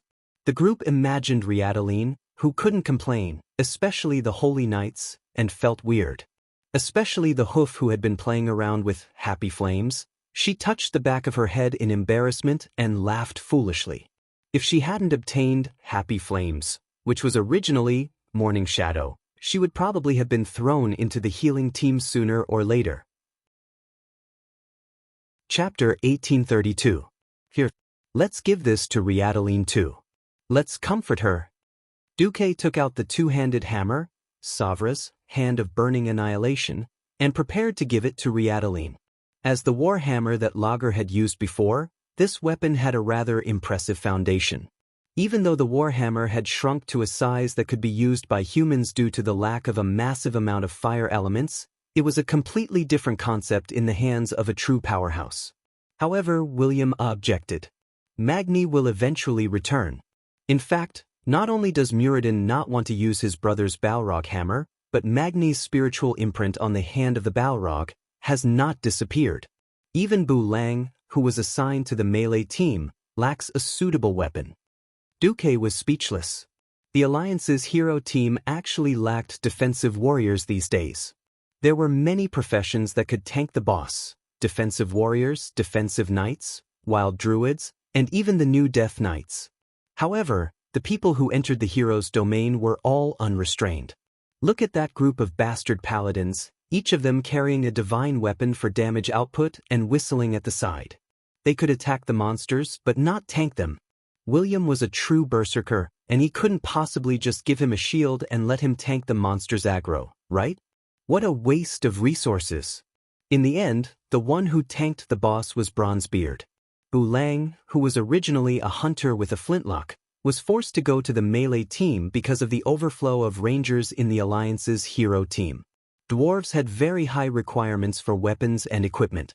The top-notch god's descent could increase the size of their equipment, but not their weapons. Hence, the Bronzebeard brothers were troubled by the need for a powerful weapon that could increase its size along with its body. After enduring for so long, the hand of the Balrog was the most suitable weapon. Fortunately, there was an additional Savra's Hand of Burning Annihilation. Next, almost all the spellcasters had a voltage transformer pulse capacitor. This thing sounded very scientific, but it wasn't scientific at all. Not only did it give Pharaoh a high increase in intelligence, but it also allowed Pharaoh to accumulate special free energy every time his magic attack was a critical hit, forming an electric charge that could be blasted out randomly. Finally, they attacked the Land of Fire. After wiping out all those who resisted, they left. It was necessary for everyone to have a set of work clothes. The Thief, Death Knight, Mage, and Druid all had the Flame Victor set. Paladin, Priest, and Warlock all had Flame Conqueror set. The Warrior, Ranger, and Shaman all had Flame Protection set. It wouldn't be wrong to say that these were work clothes. In the end, these were the standard equipment left behind by the servants of the Titan Giants. After killing the boss, it was the perfect time to let these items see the light of day again. Most of the time, it wasn't because of how good the set was. Even if they were all individual pieces, they wouldn't necessarily be much weaker than the set. Keeping the suit was purely a memento of an era. William, for example, had specially opened up a basement in the Storm Fortress to store his used armors. From the Courage and Strength sets in the early Molten Core era, to the Fearless, set in the Middle Period, to the King of Emer, set in No Scent. In terms of equipment attribute bonuses, these sets were already outdated. William couldn't bear to throw them away. Firstly, these pieces of equipment couldn't be given to anyone after being soulbound. Secondly, they were proof of his bravery. Even today, he would catch the little Prince Andoin Rin from time to time and let him look at his father's collection. It wasn't to prove how awesome his father was, but to let him learn from the vigor of a warrior. Unfortunately, little Andoin seemed to have gone further and further down the path of filth. In order to prove himself, this kid was already clamoring to join the Alliance of Heroes. He kept saying that Duque had stabbed Sargeras to death at this age. William's face was very dark because of this. The biggest beneficiary of killing the Fire Demon King was Duque. If not for Duque saying that there was no way to move the Land of Fire, Cenarius and the other demigods would be even happier. The fusion of space was not as simple as mortals thought. Since the Land of Fire was attached to the southern foot of Mount Hyjal, it couldn't be separated easily. Cenarius was a little indignant at first, but Isra came out in time to explain that even a true god couldn't separate such a large plane after fusing it. There was really no other way. Duque could only make a sacred oath in front of the guardians of Mount Hyjal. As long as he was still the boss of the Land of Fire, he would restrain the fire elemental creatures and not let them run around. In view of Isra's guarantee for Duque on this matter, Cenarius remained silent, which was rare. Moreover, the current situation didn't allow the naturalists to think too much, because the cataclysm brought about by the elemental invasion was still ongoing. The fire elemental world was settled, but the earth elemental world hadn't arrived yet. At least there was still wind and water. Duque got a group of wilderness gods out, and the Alliance of Heroes was once again in a position to attack at any time. This made the entire alliance heave a sigh of relief. In Theramore, Jaina, who welcomed Duque, pounced on him without any hesitation. Like a playful little girl, she hung on Duque's body like a koala. Duque smiled, hugged her light female body, and spun 1,080 degrees on the spot. Duque, I knew you'd always be the best. Jaina was extremely excited. Let me tell you, those barbarians from the tribe haven't taken down the Twilight Fortress yet. That's normal. Duque didn't care too much. With Brainless Roar in power, the tribe and the alliance were destined to go further and further apart. Duque couldn't wait for Brainless Roar to use up all the vitality of the tribe.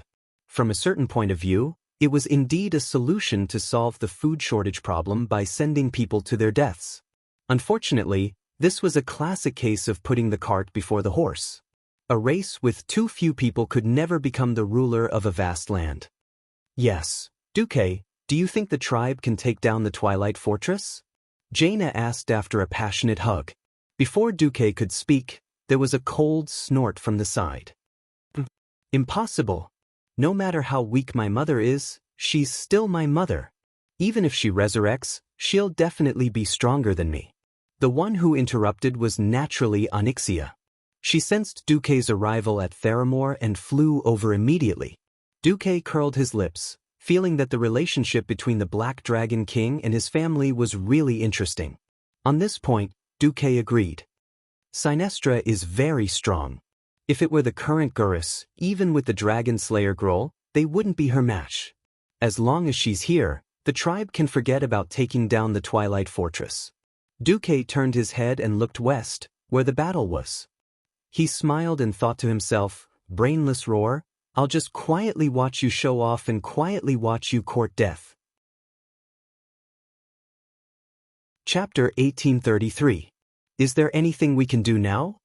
Onyxia seemed to be eager to try. Basically, we just wait. But since I'm back, you can go to the dragon's slumber temple in my place. Duque gently hooked the black dragon's little nose. Is there a fight? The black dragon looked up. Are you asking if there are weaklings for you to bully? Fight there are. Duque smiled. Even the black dragon blushed a little. All right, since it's master's order, Duque turned his head back. How are things on their side? When Duque attacked the Land of Fire, it wasn't that Duque didn't have time to attend to other things. It was because Uldum and Vasker were very special places. Unless Duque came personally, he couldn't just use the weave to invade them. All of a sudden, the information there was sent back to the most primitive way of sending messengers. In the end, Jaina was in charge of summarizing the information. It's the final battle. Over in Uldum, Torver's lost city and the Hall of Origins have been settled. Aurelia and Sasha have already brought people to support Sylvanas. Brian Bronzebeard was the only one left in charge of the Hall of Origins. Sister Vasker said that she found 2 new demigods and is preparing to recruit them. At the same time, she has already attacked the tidal throne and is fighting against the sea monster sect leader Azamat. Jaina finished her report and added, "Should we send reinforcements?" Duque hesitated for a second, but still shook his head. No, since they chose to be independent, they should show their courage. They chose their own path, and they have to finish it even if they have to kneel. There was something else Duque didn't say. Unless they ask for reinforcements themselves, Duque raised his head and looked into the distance. He was silent for a long time. If they are willing to be the beautiful canaries in the cage, Duke does not mind giving them a crook of an arm to protect them from the storm. But they weren't just his women. They were also great heroes who shouldered the fate of the elves and led them into the future. Perhaps it was because of this persistence that the Windrunner sisters' beauty was so extraordinary and captivating. Jaina asked softly, "Before the Stonewall continent merges with Azeroth, is there anything else we can do apart from providing disaster relief and restoring production?" Duque shook his head. "Wait and hope." Duque really didn't interfere. If Queen Syriana couldn't deal with Al-Akir, who was known as Awal Trash, and Vashj couldn't deal with a sea monster suzerain, then how could he expect them to block the Burning Legion's attacks in his territory again and again in the future? Deep into the night, Duque was still anxious. Through the portal, Duque took out a large stack of reports from the Alliance and started to deal with them in the study room that Jaina had left for him. Every queen has her own bedroom and study in her own palace, or in her own summer palace. This was a form of respect and an honor. Duque accepted it very calmly. Hundreds of mages' eyes were reviewing the reports, and even more mages' hands were flipping through these reports. Just like that, Duque lay comfortably on the armchair behind the desk and let his spirit browse through the massive amount of reports. This wasn't something a human could do. Fortunately, Duque was no longer a mortal. Knock knock. There was a knock on the door. "Come in." Even without asking, Duque knew that it was Onyxia at the door just from the soul connection. It was rare that the Black Dragon Princess actually came wearing a high-slit cheongsam tonight. The slit that reached to the waist showed the vacuum state under the cheongsam. A dignified dragon, but walking like a cat. She climbed over gracefully and went under the desk in front of Duque. Well, it was one of the daily dragon taming lessons, dragon spitting pearls. For Duque's convenience, Onyxia even made a pair of interesting black dragon horns on her head, which could be used as handles. There was another knock on the door. Jaina, who came in on her own, glanced at the humanoid black dragon princess under the desk. Without saying anything, she simply came up and waved her finger, and the pile of files was moved away by 2 additional hands of magic. "Hey, I miss you." Faced with his beautiful disciple, Duque put on a serious face. "Well, it seems that it's been a while since I discussed the academic problem of the reactions of different individual magic circuits in joint situations with you." Jaina winked. "Master, please enlighten me." So, Duque changed from H-Ors to Ors 7. While Duque waited for the progress with his mount in his left hand and a certain queen in his right hand, the Horde's attack on the Twilight Fortress finally came to an end. After all the hardships and the loss of almost 400,000 Horde soldiers, the elites led by Garush finally faced the last leader of the Twilight Fortress, the great traitor Gujar. If Gujar were still a simple 2-headed ogre, Brainless Roar probably could have cut him into pieces on his own. As a boss-level expert who had been greatly strengthened by the ancient god and Zoth, Gujar became a huge problem. Corruption of the ancient god. Corruption, acceleration, corruption, plague, corruption, distortion, corruption, absolute. Before him, everybody had to face a cruel test of willpower. The skill, betrayal, tempted every weak-willed warrior to worship Gyujar on the spot and raise their battle axes to their companions a moment ago. The corruption of the ancient god, on the other hand, forced him to become a fallen one through all kinds of dark methods. When the corruption reached the second level of plague, he couldn't help but vomit, causing shadow damage to all his companions who were sprayed by the vomit. When the third level of distortion happened, he would automatically cause group shadow arrow damage to his companions around him. Finally, when absolute came, he would become a powerful warrior and increase his attack power by 100%, but it also meant death. When his companions betrayed him for no reason, Garush chose to kill them. When the old orc Eitrig, Thrall's advisor and expert, entered the distortion state, Garush also shouted, "Traitor!" He cut off the head of Eitrig, who was about to leave the team and was about to die by himself. The other chief's eyes were bloodshot. However, in the face of a great enemy, they could only endure the displeasure in their hearts and continue to attack Gyujar. After a fierce battle, Garush finally cut off the two heads of the traitor ogre. The problem was that he put Gyujar's head together with Eitrig's. Hang the heads of these 3 traitors on the main gate of Orgrimmar, Garush ordered. Chapter 1834. For some reason, Sinestra, who should have existed in the deepest part of the Twilight Fortress, was no longer there. From this point of view, it could be concluded that the Horde had finally won the war at a heavy price. But Garush's actions had undoubtedly completely ignited the conflict between him and the other chiefs. No, Eitrig is definitely not a traitor. Everyone saw that. It was Google's vicious skill. Are you saying that a warrior profession can use shadow arrow? Wajin roared, and he opened his arms fiercely. I didn't ask for your opinion. Trolls. Garush said contemptuously. I agree with Dworkin. Eitrig didn't want to attack us. Drano stood up, his burly figure even more oppressive than Dworkin's slightly thin figure. Garush was not happy. He pointed his left hand at the tip of Drano's nose, almost poking the forgotten leader's nose. Shut up. I don't need a dead man to influence my decision.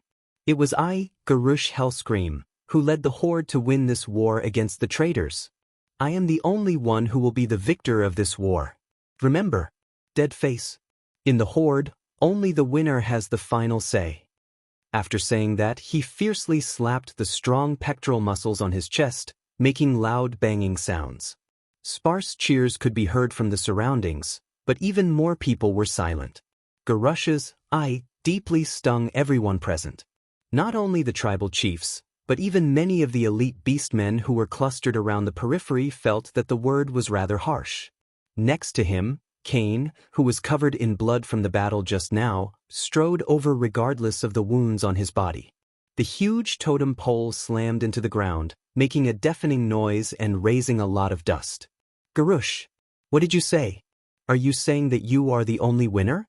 Then what about the hundreds of thousands of soldiers sacrificed for this battle? Were those orcs cannon fodder? Were more than half of our Tauren, trolls, and Forsaken warriors just stepping stones for your prestige?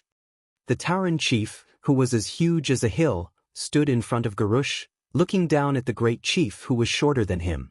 Garush already hated the feeling of having to look up to someone. Unexpectedly, Cain was so angry that he sprayed saliva in Garush's face. Any qualified leader with a bit of political sense would never say something like this. However, the reason why Garush was called the Brainless Roar by many alliances was because of his 5 IQ and his personality of speaking without thinking when he was angry. Garush's first reaction after being spat on was to punch Cain in the bull's mouth.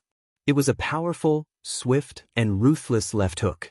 Every tribe leader present saw that the old bull's slightly long face had been beaten until it was deformed. Even the muscles on the right side of his face had received a fierce blow to his gums. At least 3 of his teeth had been knocked out. His huge teeth flew out of his mouth along with the stench of blood. The old bull was a bit stunned. Then, words that made him even angrier rang in his ears. It was Garush's terrifying declaration. Pay attention to your identity. Cain, you Taurens are just vassals of us orcs. The tribe will always be decided by the orcs, and I am the great chief of the orcs. I am also the great chief of the tribe. Those who don't listen to the great chief's orders can die. Cain looked up and was shocked to see Garush making a throat-cutting gesture at him with his thick right thumb. Long-term injustice. Long-term suppressed anger. The humiliation he had suffered during this period of time. Everything was like a volcano that had been suppressed to the extreme and had to erupt. It erupted in Cain's heart. If the Taurans were a race that Thrall had conquered in war, perhaps Cain would choose to lower his head. But that wasn't the case. The tribe used an integration system similar to the Alliance.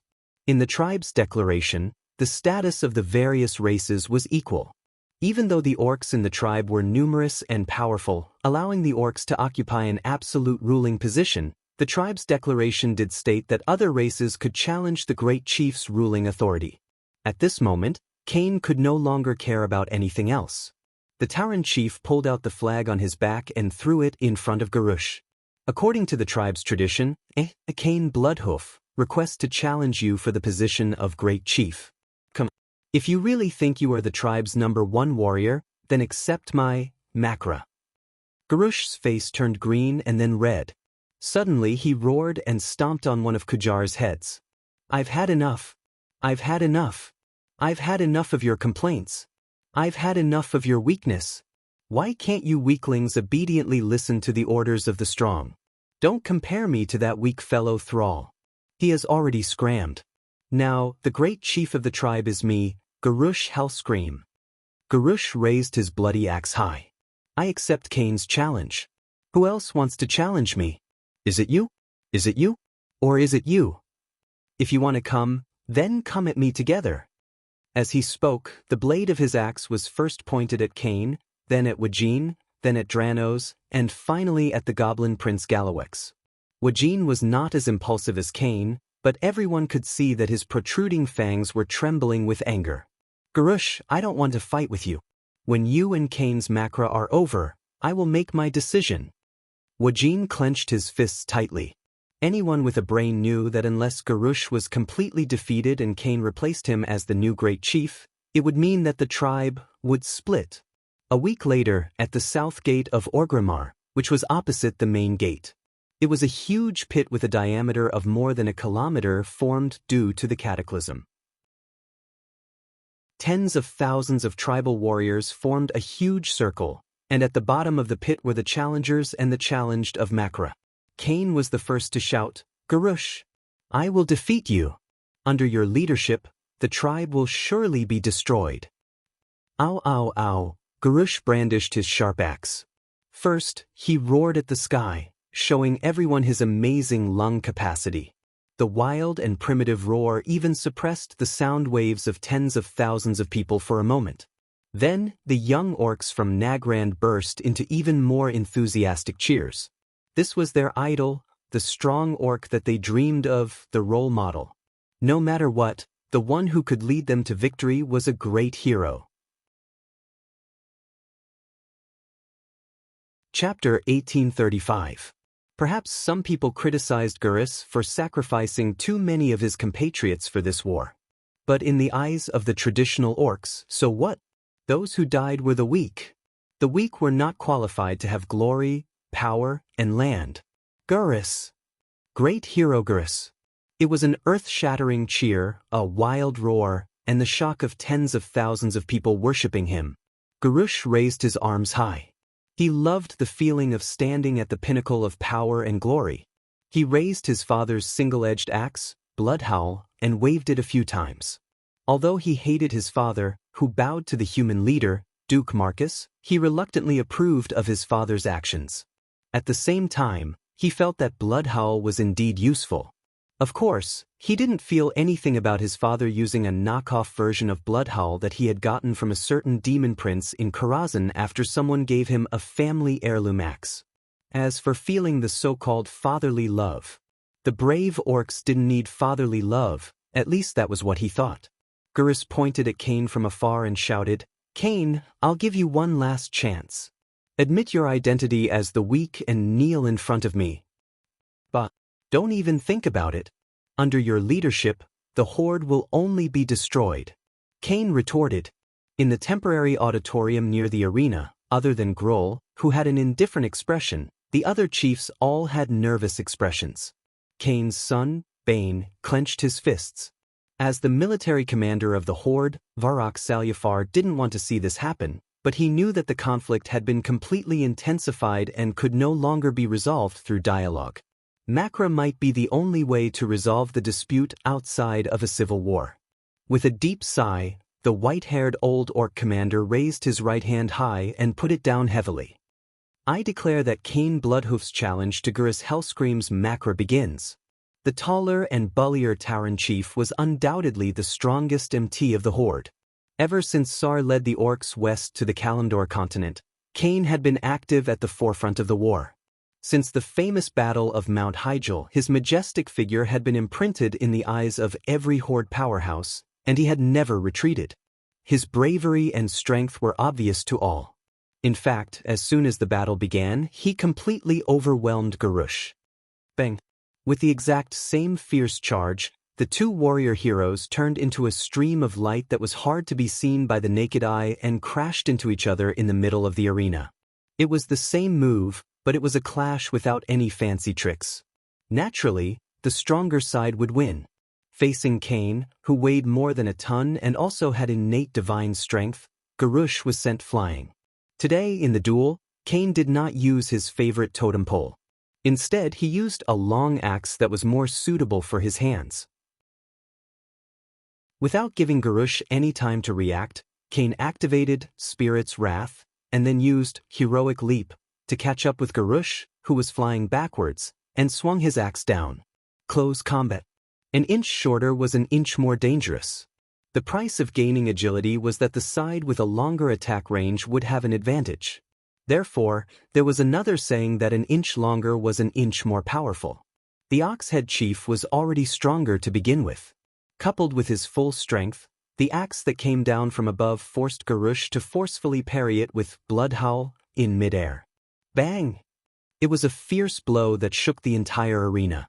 Garush was sent flying like a cannonball. First, he crashed to the ground, then his entire body bounced up again under the impact. Finally, he rolled 5 times in a sorry state, plowing a thick line on the thick red ground before he finally stopped. There was an uproar among the beastmen, while the Taurens, Trolls, and Forsaken cheered. Garush! Surrender! Kane roared. Garush used Blood Howl to support his body and said angrily, "Kane, you've angered me. Then I'll beat you until you submit." Kane rushed over with large strides, raised his battle axe, and launched a fierce attack. It was an unquestionable suppression. In terms of experience, 10 Garushes could not compare to Kane. In terms of strength and equipment, Kane also completely defeated Garush. The Oxhead chief was at the strongest moment of his life. Be it experience or physique, he was at his peak. Compared to him, Garush was too inexperienced. At some point in time, the beastmen's cheers had stopped. They stared at the brownish-red figure that was being suppressed with ugly expressions. At this moment, Garush was more of a defensive fighter than Kane. Of course, as a member of the Hellscream family, Garush had learned 70% to 80% of Lord Howl's jump slash. Seizing an opportunity, Garush fiercely counterattacked from the bottom up, finally using his axe to block Kane's battle axe. Garush seized the opportunity and jumped high. Because only then could he make up for the difference in height and physique between him and Kane, and better hit Kane's head. He wanted to chop down this Oxhead chief who had embarrassed him. Unfortunately, he was too inexperienced, and the jumping route he chose was not good. Almost at the instant he jumped, Kane's left hand grabbed his leg and slammed him to the ground in a wrestling position. Garush spat out a mouthful of blood from the violent impact with the ground. This was only the beginning. Kane was like a broken cloth bag. He continued to grab Garush's foot and continued to smash him violently. Left throw, right throw, left throw, right throw. Kane, who was swinging his arms, directly humiliated the current chief with absolute strength. Garush was thrown so hard that the world spun and he could not hold on any longer. At this moment he waved Blood Howl randomly, as if he had hit something. That's right. The tip of the axe blade had indeed slashed across Cain's chest. There were over 100 wounds on his body, and Cain, who was injured in almost every battle, did not think much of this injury. However, he immediately realized that his chest was violently numb, followed by an unbearable feeling of suffocation. Cain let go of Garush's leg and touched the wound on his chest. He saw that a considerable part of his blood had turned green. He realized what it was. Poison? Cain's eyes widened, and this scene was witnessed by Cain's son, Ben. Just as Cain's entire body was almost paralyzed, the furious Garush pounced over. The red battle axe he raised high emitted a demonic scarlet light. "Father, no," Ben cried out in shock. It was too late. Cain, who was poisoned, could not move at all. As the axe chopped down, thunderous cheers erupted among the orcs. Garush raised Cain's head high and let out a victorious roar. Chapter 1836. Not many people could understand what had just happened. Because of the distance and vision, everyone only saw that Cain was indeed suppressing Garush, but at the last moment, Garush directly killed Cain. The wild cheers of the crowd covered everything, including Bane's shout, "Poison! Garush's axe is poisonous. That despicable guy murdered my father." Did anyone hear that? Yes, all the Taurens around, including Wajin, Vark, Dranos, Garavix and others not far away, heard it. Although every orc around them was cheering and roaring, at least they all noticed this scene. The duel just now was definitely unreasonable. There was a huge conspiracy behind it. Delano jumped off the arena and flipped over Cain's body while suppressing the unhappiness in his heart. He immediately saw the green venom on Cain's chest and the strange green color on the edge of the great chief's blood roar. Wajin stared at this scene, then he suddenly turned his head and shouted, "Varrock Salyafar." Wajin called out a name. He not only called Varrock, who was the notary, but also the warlord who held the core military power of the tribe. Only Varrock was qualified to declare this a shameful makra, and only he could redress Cain's grievances. Varrock's mouth squirmed for a long time, but in the end he could not spit out a word. Declare this duel invalid? Easy. This kind of obvious evidence, as long as he shouted at Varrock, would be able to prove it immediately. But what about after that? Garush was bound to be despised by the entire tribe, and then who would lead the tribe? There was no talent in the tribe who could be the great chief. Although Garush was reckless, he at least killed the traitor and won. Except for him, no one could suppress the current young orcs. Perhaps it was a mistake to let him continue to be the chief, but who would dare to say that they would be able to lead the tribe out of this desperate predicament? Wajin? No, his identity as a troll was a huge problem. He could not suppress these young orcs. And although Garush had a bad personality, his personal strength was definitely the best in the tribe. Unless it was Gruul, no one, including Woking, could beat him in Makarali. Thousands of thoughts flashed through his mind. In the end, he sighed and lowered his head. Workin understood, and he did not blame Varrock for his choice. There was only endless sorrow. He turned around and walked past Bane, patting the next leader of the Tauren tribe who had witnessed his father being murdered. "One day, we will make Garush pay for this blood debt." Without waiting for Bane to respond, Wajin left the dueling field. The poison was not done by Garush, but by Magatha Grim Totem. But that was no longer important. That night, Garush decided to hold a banquet in Agrima and hung Cain's head on the city gate. Everything was blamed on Garush.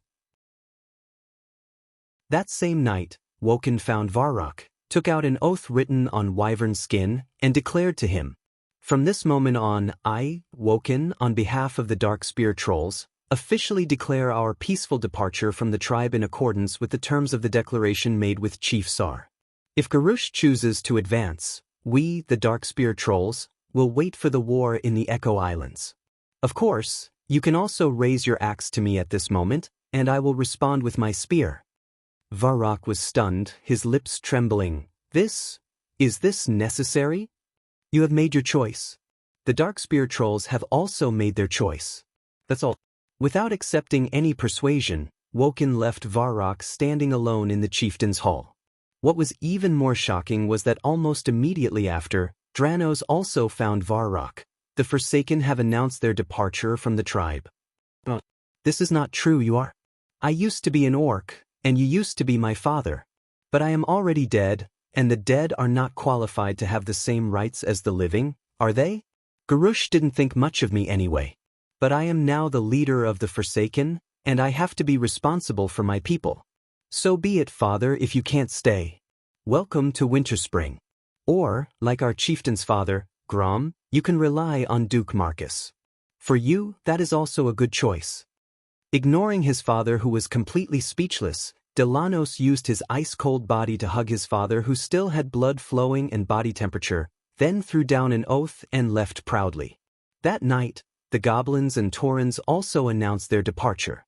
Garrowex said in his sharp voice, I don't mind owing people money, but I really mind being owed money. The tribe owes me too much money. Sar can't pay it back, Garush doesn't want to pay it back at all, and wants my life. The Rustwater conglomerate is finished with the tribe. You want the Rustwater conglomerate to return to the tribe? Yes, pay us the money you owe first. Ben said resolutely, this is an unfair duel. The Taurens do not recognize Cairn Bloodhoof's glorious death. The Taurens have no intention of fighting against the tribe, but if the tribe chooses to attack Mulgore, the Taurens will fight to the end at Thunder Cliff. Overnight, the tribe fell apart. When Varrock handed the 4 contracts to give up the tribe's identity to Garush, who woke up with a hangover the next morning, Garush lost his temper on the spot. Betrayal. This is a shameless betrayal. Who gave them the right to betray the tribe? Garush flew into a rage on the spot. Varrock was unmoved. This was set by the previous chieftain, Sar, when he pulled the 4 major races into the tribe. At that time, all the chieftains of the tribe signed the agreement, including me representing the Blackstone clan, Sar representing the Frostwolf clan, and Grom representing the Warsong clan, which is your father. Back then, every chieftain agreed that all races were equal and had the right to leave peacefully as long as the tribe was not in a state of war. Garush clutched his slightly painful head. Isn't the tribe in a state of war now? Who ordered it to be lifted? It's you, chieftain. After you killed Cairn Bloodhoof, you personally announced this decision in front of thousands of orcs at the banquet last night, Varrock said in a deep voice. Garush's face suddenly turned red. He did not admit his fault, but instead vented his anger on the few chieftains. In any case, abandoning the tribe without permission is betrayal. I want to punish those who dare to leave the tribe behind my back. Garush waved his bloody roar.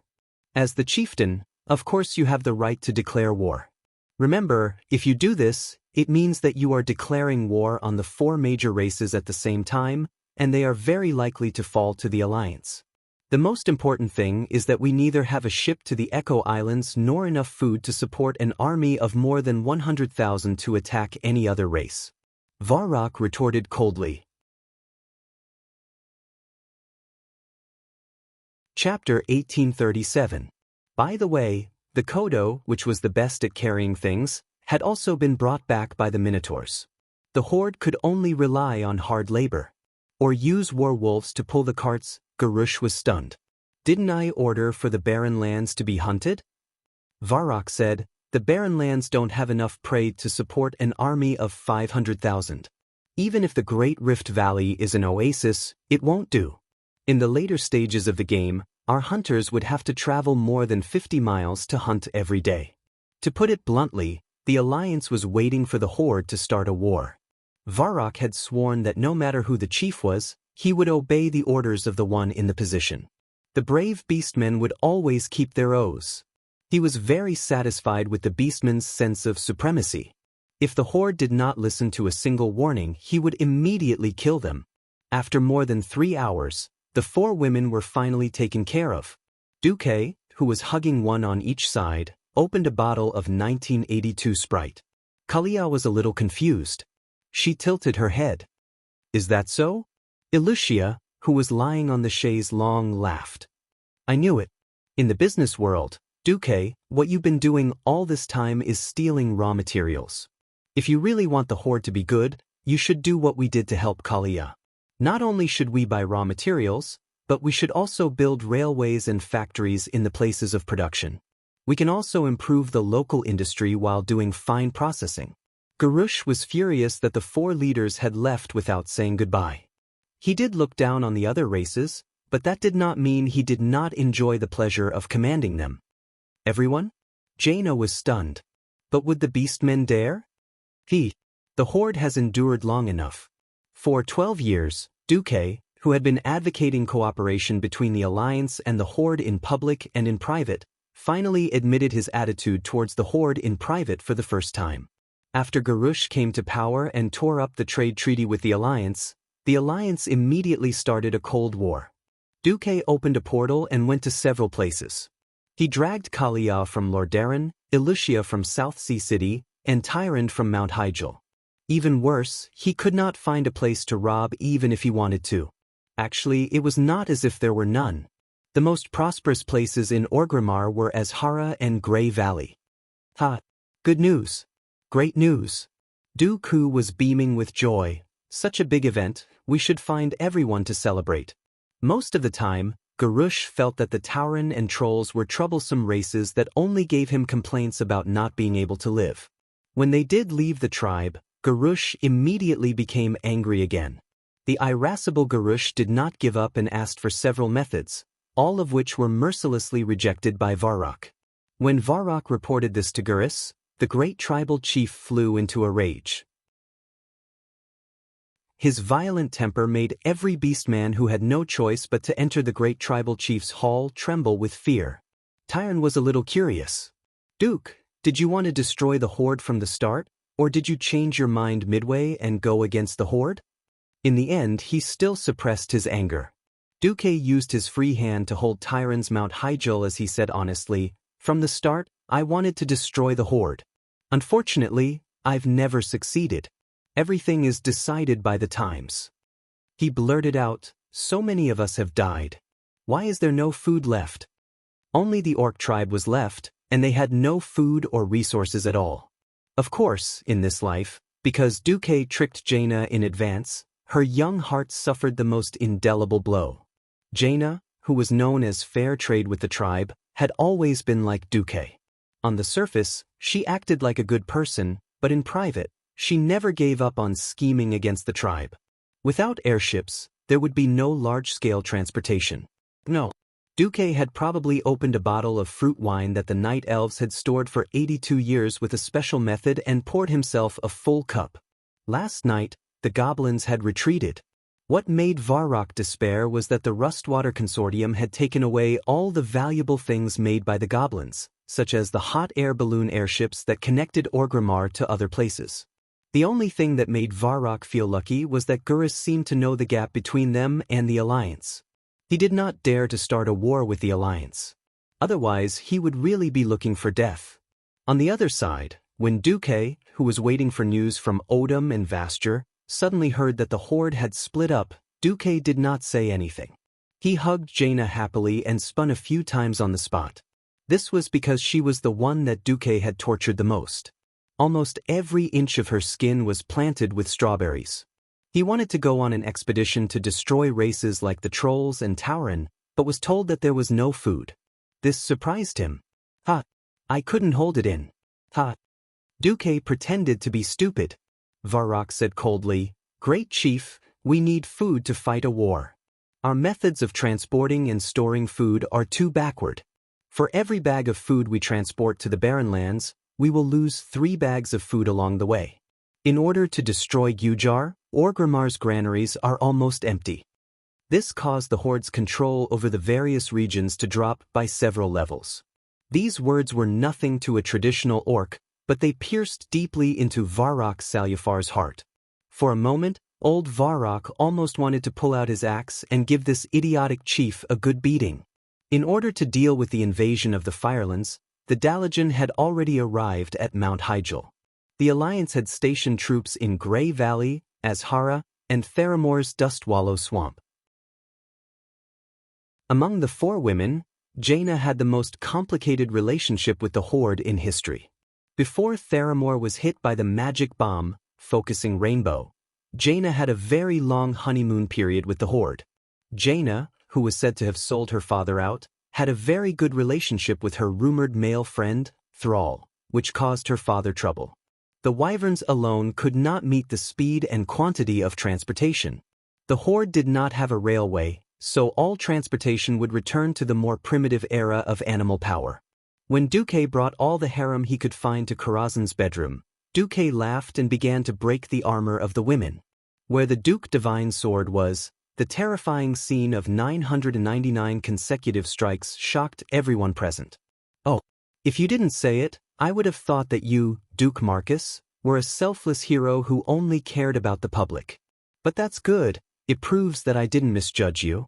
By the way, why are you purposely tormenting me? Jaina also held a glass of wine, but she glared at Duque with dissatisfaction. Chapter 1838. Lucia burst into laughter. Silly queen, it's fortunate that the man you're with is Duque. Otherwise, you'd still be counting the money after being sold. Kalia was dissatisfied.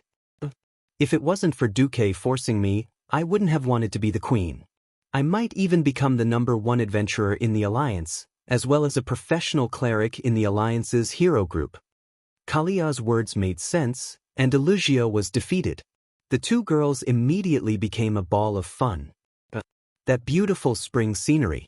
Duque almost wanted to end his time as a sage and have some fun with someone else. Jaina stopped him. Let's talk business first. Otherwise, I won't be able to feel at ease. All right. Duque was a little disappointed. Don't be like this, teacher. I'll do whatever you want with the students later. Answer my question first. Duque perked up. All right. How are we going to face the horde? Jaina asked. Duque thought for a moment. First of all, the Alliance must continue to maintain a lukewarm attitude towards the big tribes in a broad sense. If the tribe is divided today, Wajin will leave the tribe with his subordinates, and we will immediately rush to the Echo Islands at night, make some promises, or put some race under our protection. The Alliance will be at a disadvantage. Oh!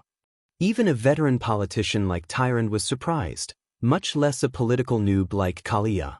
Jaina blinked. Are you afraid that the tribe will think that the division of the tribe is a conspiracy of the Alliance? Duque shook his head. Most importantly, even though Brainless Roar had torn the tribe apart, the tribe's cohesion were still there. If Garush had killed Thrall in the duel yesterday, I might consider doing it right away. But as long as the tribe is not rotten to the bone, once Sal returns, the tribe will reform into a fist. Isn't it a good chance now? Jaina asked. Duque sighed. It's a chance, but it's not enough. Our alliance is too strong and gives the tribes too much pressure. As long as there was any sign of trouble in the alliance, even if the 5 tribes had irreconcilable internal conflicts, they would immediately unite again. And the key is that the alliance still lacks a righteous cause. Tyrand nodded.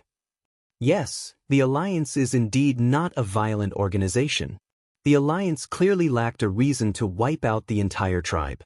However, would Garush give the alliance such a reason? His brain wasn't good, but he shouldn't be that crazy, right?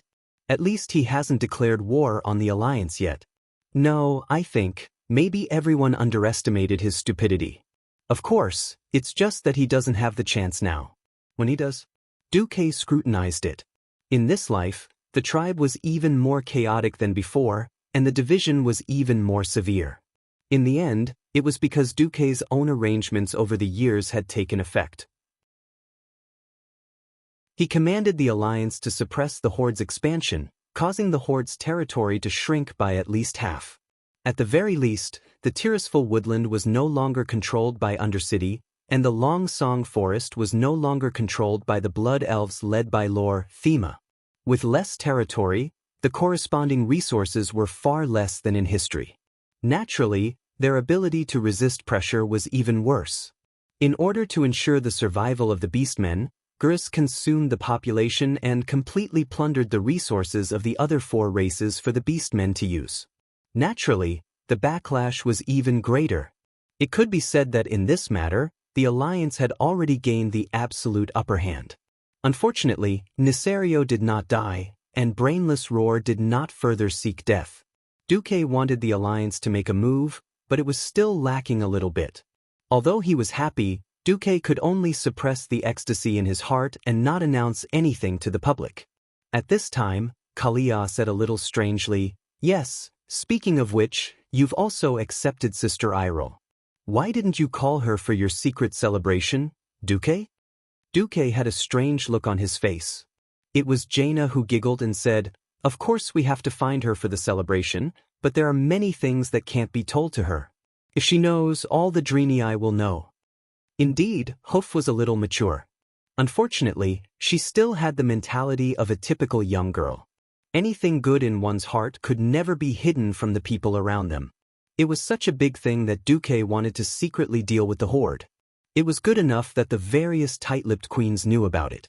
Even if all the participants of the Throne Council had a tacit understanding, some things should not be announced in advance. At this time, Hoof sent a magic message. "Duque, Duque. I heard that the Horde has split. Don't say anything, come over immediately, I have something important to inform you." When Hoof stepped out of the portal, Duque did not say anything and directly pointed his sword at Hoof. After a round of Duque's 999 godly swords, the four women even came up to help put down Hoof, causing Hoof to exhale more than it inhaled. Then Duque slowly informed Hoof that his attitude towards the Horde was to wait and see. The butterfly effect caused by Duque the butterfly had really changed Azeroth too much.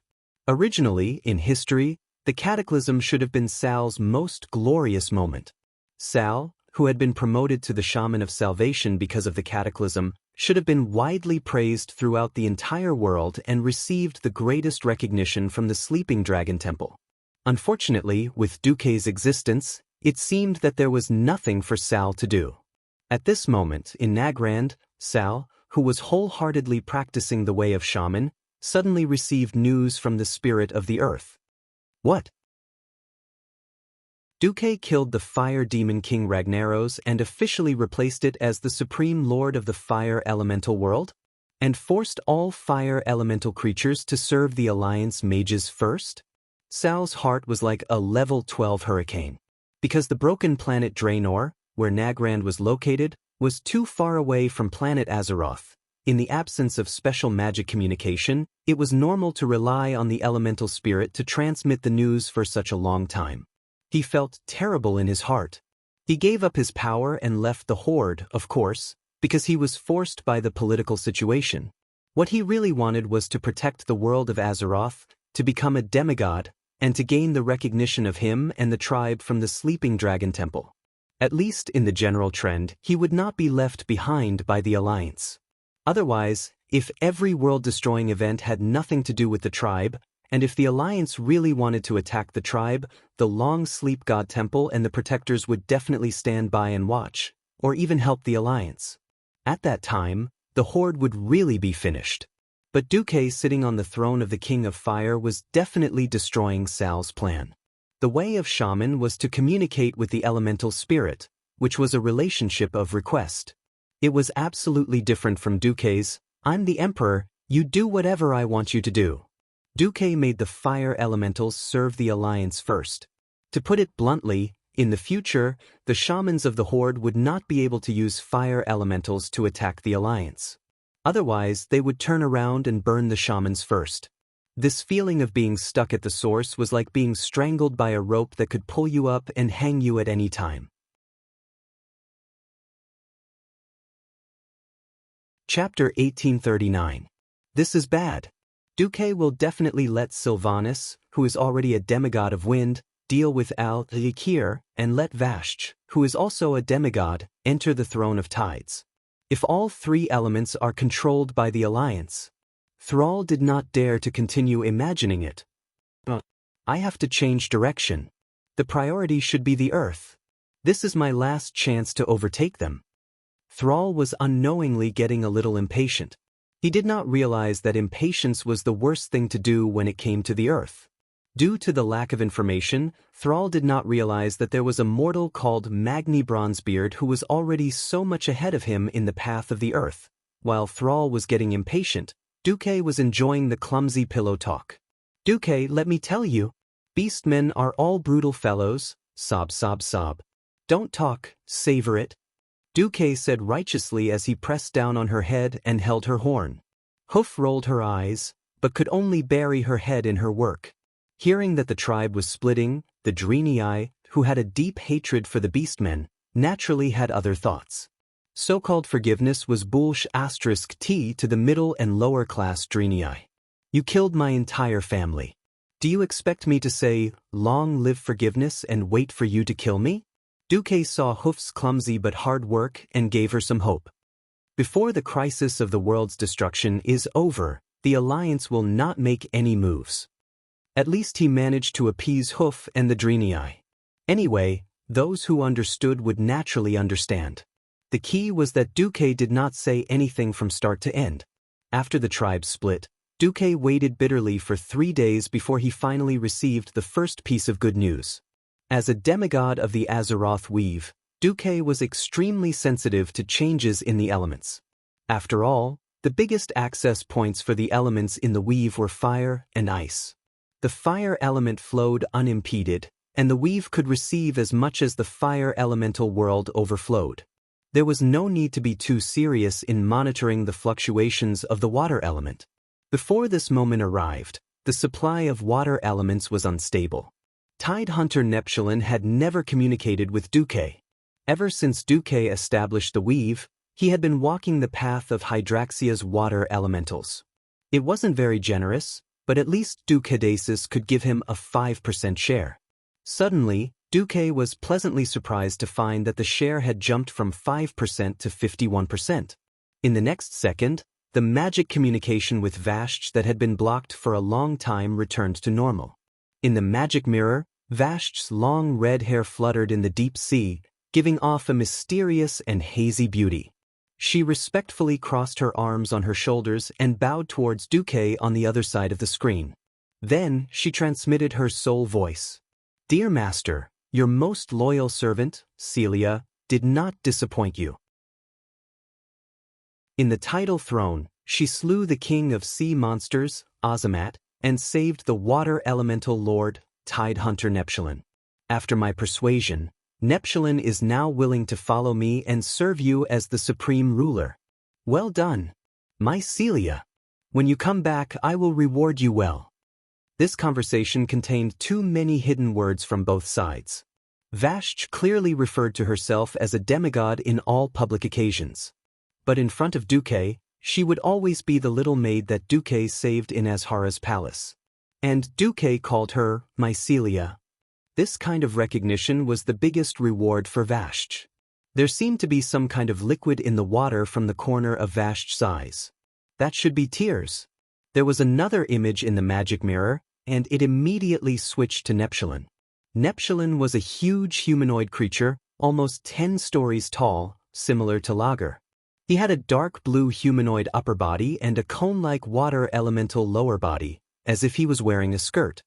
He had an almost rectangular face and hair that looked like 5 curved pieces of blue marble inlaid on it. A sapphire the size of a carriage hung on a huge golden chain. It looked very strange. He was not in good condition, because he had just been tortured by the sea monster lord. Huge whip marks and sucker bite marks could be seen all over his hard body, which looked a little like blue marble. Of course, Duque also saw the scars of swords and arrows. This scene made Duque want to laugh. Needless to say, this was the mark of Vashj, persuading Neptulin on behalf of Duque. Among the 4 elemental lords, Neptulin was famous for his wisdom. During the ancient war of the Dark Empire 25,000 years ago, Neptulin the Tidehunter was always on guard against Al-Akir's treacherous schemes. He also controlled his subordinates to prevent them from attacking the stronghold of Sarazen the Mother of Stone. When the armies of fire, wind, and earth fought each other on the land of Azeroth, the Tidehunter would cleverly divide and conquer his enemies. Every time the enemy tried to flee, Neptulin would sweep away the waves so high that even the tallest mountain in Salazarn would feel ashamed of itself. Neptulin liked to play with his prey, dragging them into the water and letting them escape. Sometimes he would banish an unfortunate victim to an isolated island and let him enjoy the torment of the tides and whirlpools. He would usually try to identify who could not survive in the water for a long time and drag them far away before dealing with the rest of his opponents. He especially liked to extinguish flames, and he had a deep hatred for the fire elementals. Neptulin the Tide Hunter was the ruler of water, lakes, rivers, and oceans. All water elementals and creatures that used water and cold as their main abilities would respect him. However, today, after 25,000 years, the saying, "a fallen phoenix is no better than a chicken," was used to describe Neptulin. Because he had died and revived once, his strength was no longer what it used to be. Otherwise, there was no way to explain how a mere sea monster could defeat him. In Warcraft, he was not even qualified to be the boss of a 5-man dungeon. From the fact that the final boss of the Tidal Throne was Azamat and not him, it was obvious how useless he was now. The great demigod of the Weave, Duke Marcus. "I, Neptulin, offer all my loyalty to you. From today onwards, your enemies are my enemies. My territory is your territory." It was good to talk to smart people. Stubbornly stubborn would only waste more effort. Smart, spineless people were the easiest to subdue. Duque first turned his body into ice elementals, then opened a portal. In the next moment, Duque's figure appeared in the tidal throne in the deep sea. There was almost no light in the dark sea. However, with his elemental senses, Duque could clearly sense everything around him. Vashj immediately offered Duque a portion of the elements here.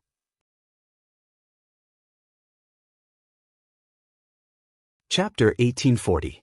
1%, 10%, 30%, 51%. The elemental share was the control of the entire water elemental world. In a sense, controlling more than half of the elemental world was equivalent to controlling a super reservoir.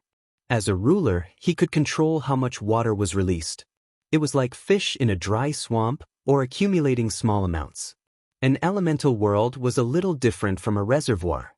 It itself was like a huge nuclear reactor. The difference was that it did not flow out nuclear energy or electricity, but would continuously produce elements. This was why the elemental world overflowed with elements towards Azeroth and other planes since ancient times. Feeling that his soul touch had spread to more than half of the elemental world, including the tidal throne, when Duque absorbed 51% of the elemental share, he stopped. "Master?" Vashj was a little puzzled. "Silegia, you take another 30%. Usually, I will give you an additional 10% of the usage. As for how you distribute it, that is your business." Vashj did as she was told. The eyes of Vashj's core subordinates all lit up. Unstable Hydas, Deepwater Lord Carathilas, Meroger Tidewalker, Yusler. They had followed Vashj for the longest 10,000 years, and the shortest was at least a few hundred years. What were they after? Wasn't it just more power, more territory, and more authority? Duque believed that Vashj could control this group of guys very well. Perhaps in time, there would be a few new water demigods born, thanks to the fact that the ancient god Enzos did not directly intervene in the affairs of the water elemental world. The elemental share here could be said to be quite complete. When Vashj killed Urzamat, she found it very funny. Urzamat actually took 40% of the elemental share and beat Neptulin, who had 30% of the elemental share, like a dog. The remaining 10% was left for Neptulin, and Duke Hydas's share was raised to 9%. The share of the entire water elemental world was decided in this way. Perhaps some people would ask why Vashj, who only had a little elemental share in the water elemental world, would beat Urzamat up? That was because the total amount of elements that Vashj controlled was higher. In fact, the Azeroth main world and the elemental world were two separate entities. The elemental concentration in the elemental world was undoubtedly the highest. Although the concentration was high, the total amount was small. The Azeroth main plane's elemental concentration was low, but the total amount was many times greater. It was as if the entire land of fire had descended into the main plane and only occupied the small southern foothills of Mount Hyjal. The water elemental realm was about the same size, just the size of Valshi. That was why Ragnaros and Al-Ikir dreamed of occupying all the fire and wind elements on the main plane. Although the elements realm was the source of elements, the absolute quantity of elements in the main plane could also consume the pure elements in the elements realm. This was why Duque had applied to planet Azeroth's will to make Vashj a demigod under the direct jurisdiction of the planet. Having managed Lord Emir Lake for so long, Vashj's cards were definitely better than Azamat and Neptulin, who had torn apart the water elemental plane. For Duque and Vashj, controlling the water elemental realm was equivalent to controlling the entire Azeroth water element from the source to the branches. Although the total amount of water element on the entire planet was too shocking, far beyond the scope of a demigod's control, having both the branches and the source was unimaginable. When the water elemental realm was completely integrated with the main plane, it was foreseeable that the share of water element would become more and more valuable. The law of nature was that the winner took all. Neptulin could, of course, sense that his old rival Ragnaros was already dead. Facing Duque, the super boss who destroyed Lager, controlled the fire elemental realm, and dominated the powerful demigod Vashj, Neptulin did not dare to even fart. He had to be a coward. The water elemental realm had completely changed. From today onwards, Duke would be the ruler of this place, while Vashj would rule over the tidal throne as Duke's representative, controlling this place. Master, I still have something important to do. Please let me report to Karazhan, Vashj said very respectfully. Okay. After Vashj arranged the defense here, it was actually a territory for the 4 water element masters under her. Then she and Duque returned to Karazhan through the portal. Although Vashj looked submissive on the outside, through the soul connection, Duque could clearly feel the excitement in her heart. Almost as soon as they stepped into the bedroom, Vashj turned back into the appearance of a high elf and wrapped around him like a beautiful snake. She clearly had a pair of long legs, but she gave Duque a soft and boneless feeling. Master, with a sickeningly sweet voice, Vashj displayed a kind of passion that did not match with a water element demigod. Duque unsheathed his godly sword, followed by sword-drawing technique and sword return technique. The seemingly monotonous 2,888 consecutive stabs had an unimaginable fiery effect.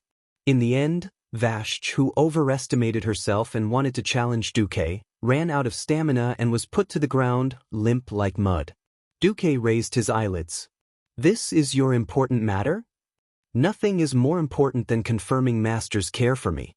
If Master doesn't trust me, then I will continue to be my personal maid. I don't want this water elemental realm. What Vashj said made sense, and Duque was speechless. This was the difference in the way people thought because of their different backgrounds. Vashj, who was born as a noble but had been a maid for Queen Azhara in the palace for a long time, still had the habit of relying on the royal power or the strong. That was something that could not be changed. Just like in the original history, Vashj, who was once independent, finally found Illidan, the unreliable doc, just because she felt that Illidan was stronger than her and that there was a better future with Illidan. So she died tragically in the Serpent Shrine cavern. In this life, she saved her soul and saw Duque as the only salvation for her body and mind, so she became Duque. Duque's focus and desire were even above her personal wishes. Duque could not help but like this loyal dog-like attribute brought about by changing history. It was so worry-free. After being intimate with Vashj for an entire day and night, Duque suddenly received an unexpected visitor, Kale, that Sunstrider. Oh, what a rare guest. I didn't expect you to visit me. This was not a polite remark.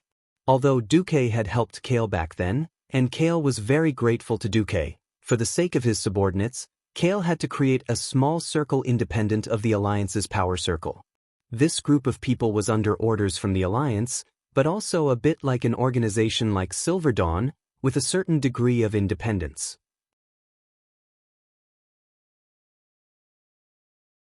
Chapter 1841. For the sake of that group of people, and not wanting to provoke the Windrunner family, which held the power of the Blood Elves, Kale, that's relationship with Duque was always a little ambiguous. Kaizi would accept any of Duque's arrangements or orders, but he rarely came to find Duque in private. That's glanced at Vashj, who was standing beside Duque and dressed like a maid, with a dignified bearing and lustful eyes. He seemed to be a little concerned, but he also seemed to be used to it.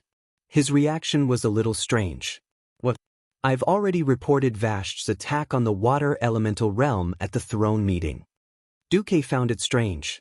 Kaizi sighed. No, I'm just a little envious of the trust between you two, master and servant. In the past, in the circle of high elven nobles, even husband and wife would have all kinds of dirty political deals or frame each other. Duque did not know how to continue the topic. Instead, it was Vashch who blushed, which was rare. Kaizi changed the topic, stood up, and bowed deeply to Duque. When he looked up, he said in a straightforward manner, Duque, I'll also say it directly. I hope to offer my soul and loyalty to you. Needless to say, Duque was a little stunned. He wanted to say, you must be joking, right? But he immediately realized that Kaizi was unusually serious. What's wrong with Kaizi? Kale, that's continued, I spent the first half of my life as a prince. I used to think that seeking happiness for my compatriots and people was the whole meaning of my life. I've always encouraged myself with this. Unfortunately, my father's matter completely turned my world upside down. Duque did not say anything and let Kaizi continue. That was my father's sin, and also the sin of the Sunstrider surname. Since I'm a member of the Sunstrider, I don't regret it, nor do I blame my father. I calmly accepted this sin. I worked hard for a long time, hoping to still do something for my compatriots after removing the Sunstrider surname. Unfortunately, I discovered that Sylvanas Windrunner did a better job than I did. At this point, Kaizi sighed deeply. I'm at a loss. I'm at a loss for myself. I'm at a loss for those who believe in me and want to follow me to the death. We don't know where our future lies. Duque interrupted. You have already proved your determination and courage to fight against evil with your actions. Have you forgotten the cheers of the Blood Elves? Of course not. But we want to do more, not just for the Blood Elves, but also for this world that is constantly being invaded by evil. Because of this, my followers and I yearn for greater power. Duque frowned. You can't find your own path to power?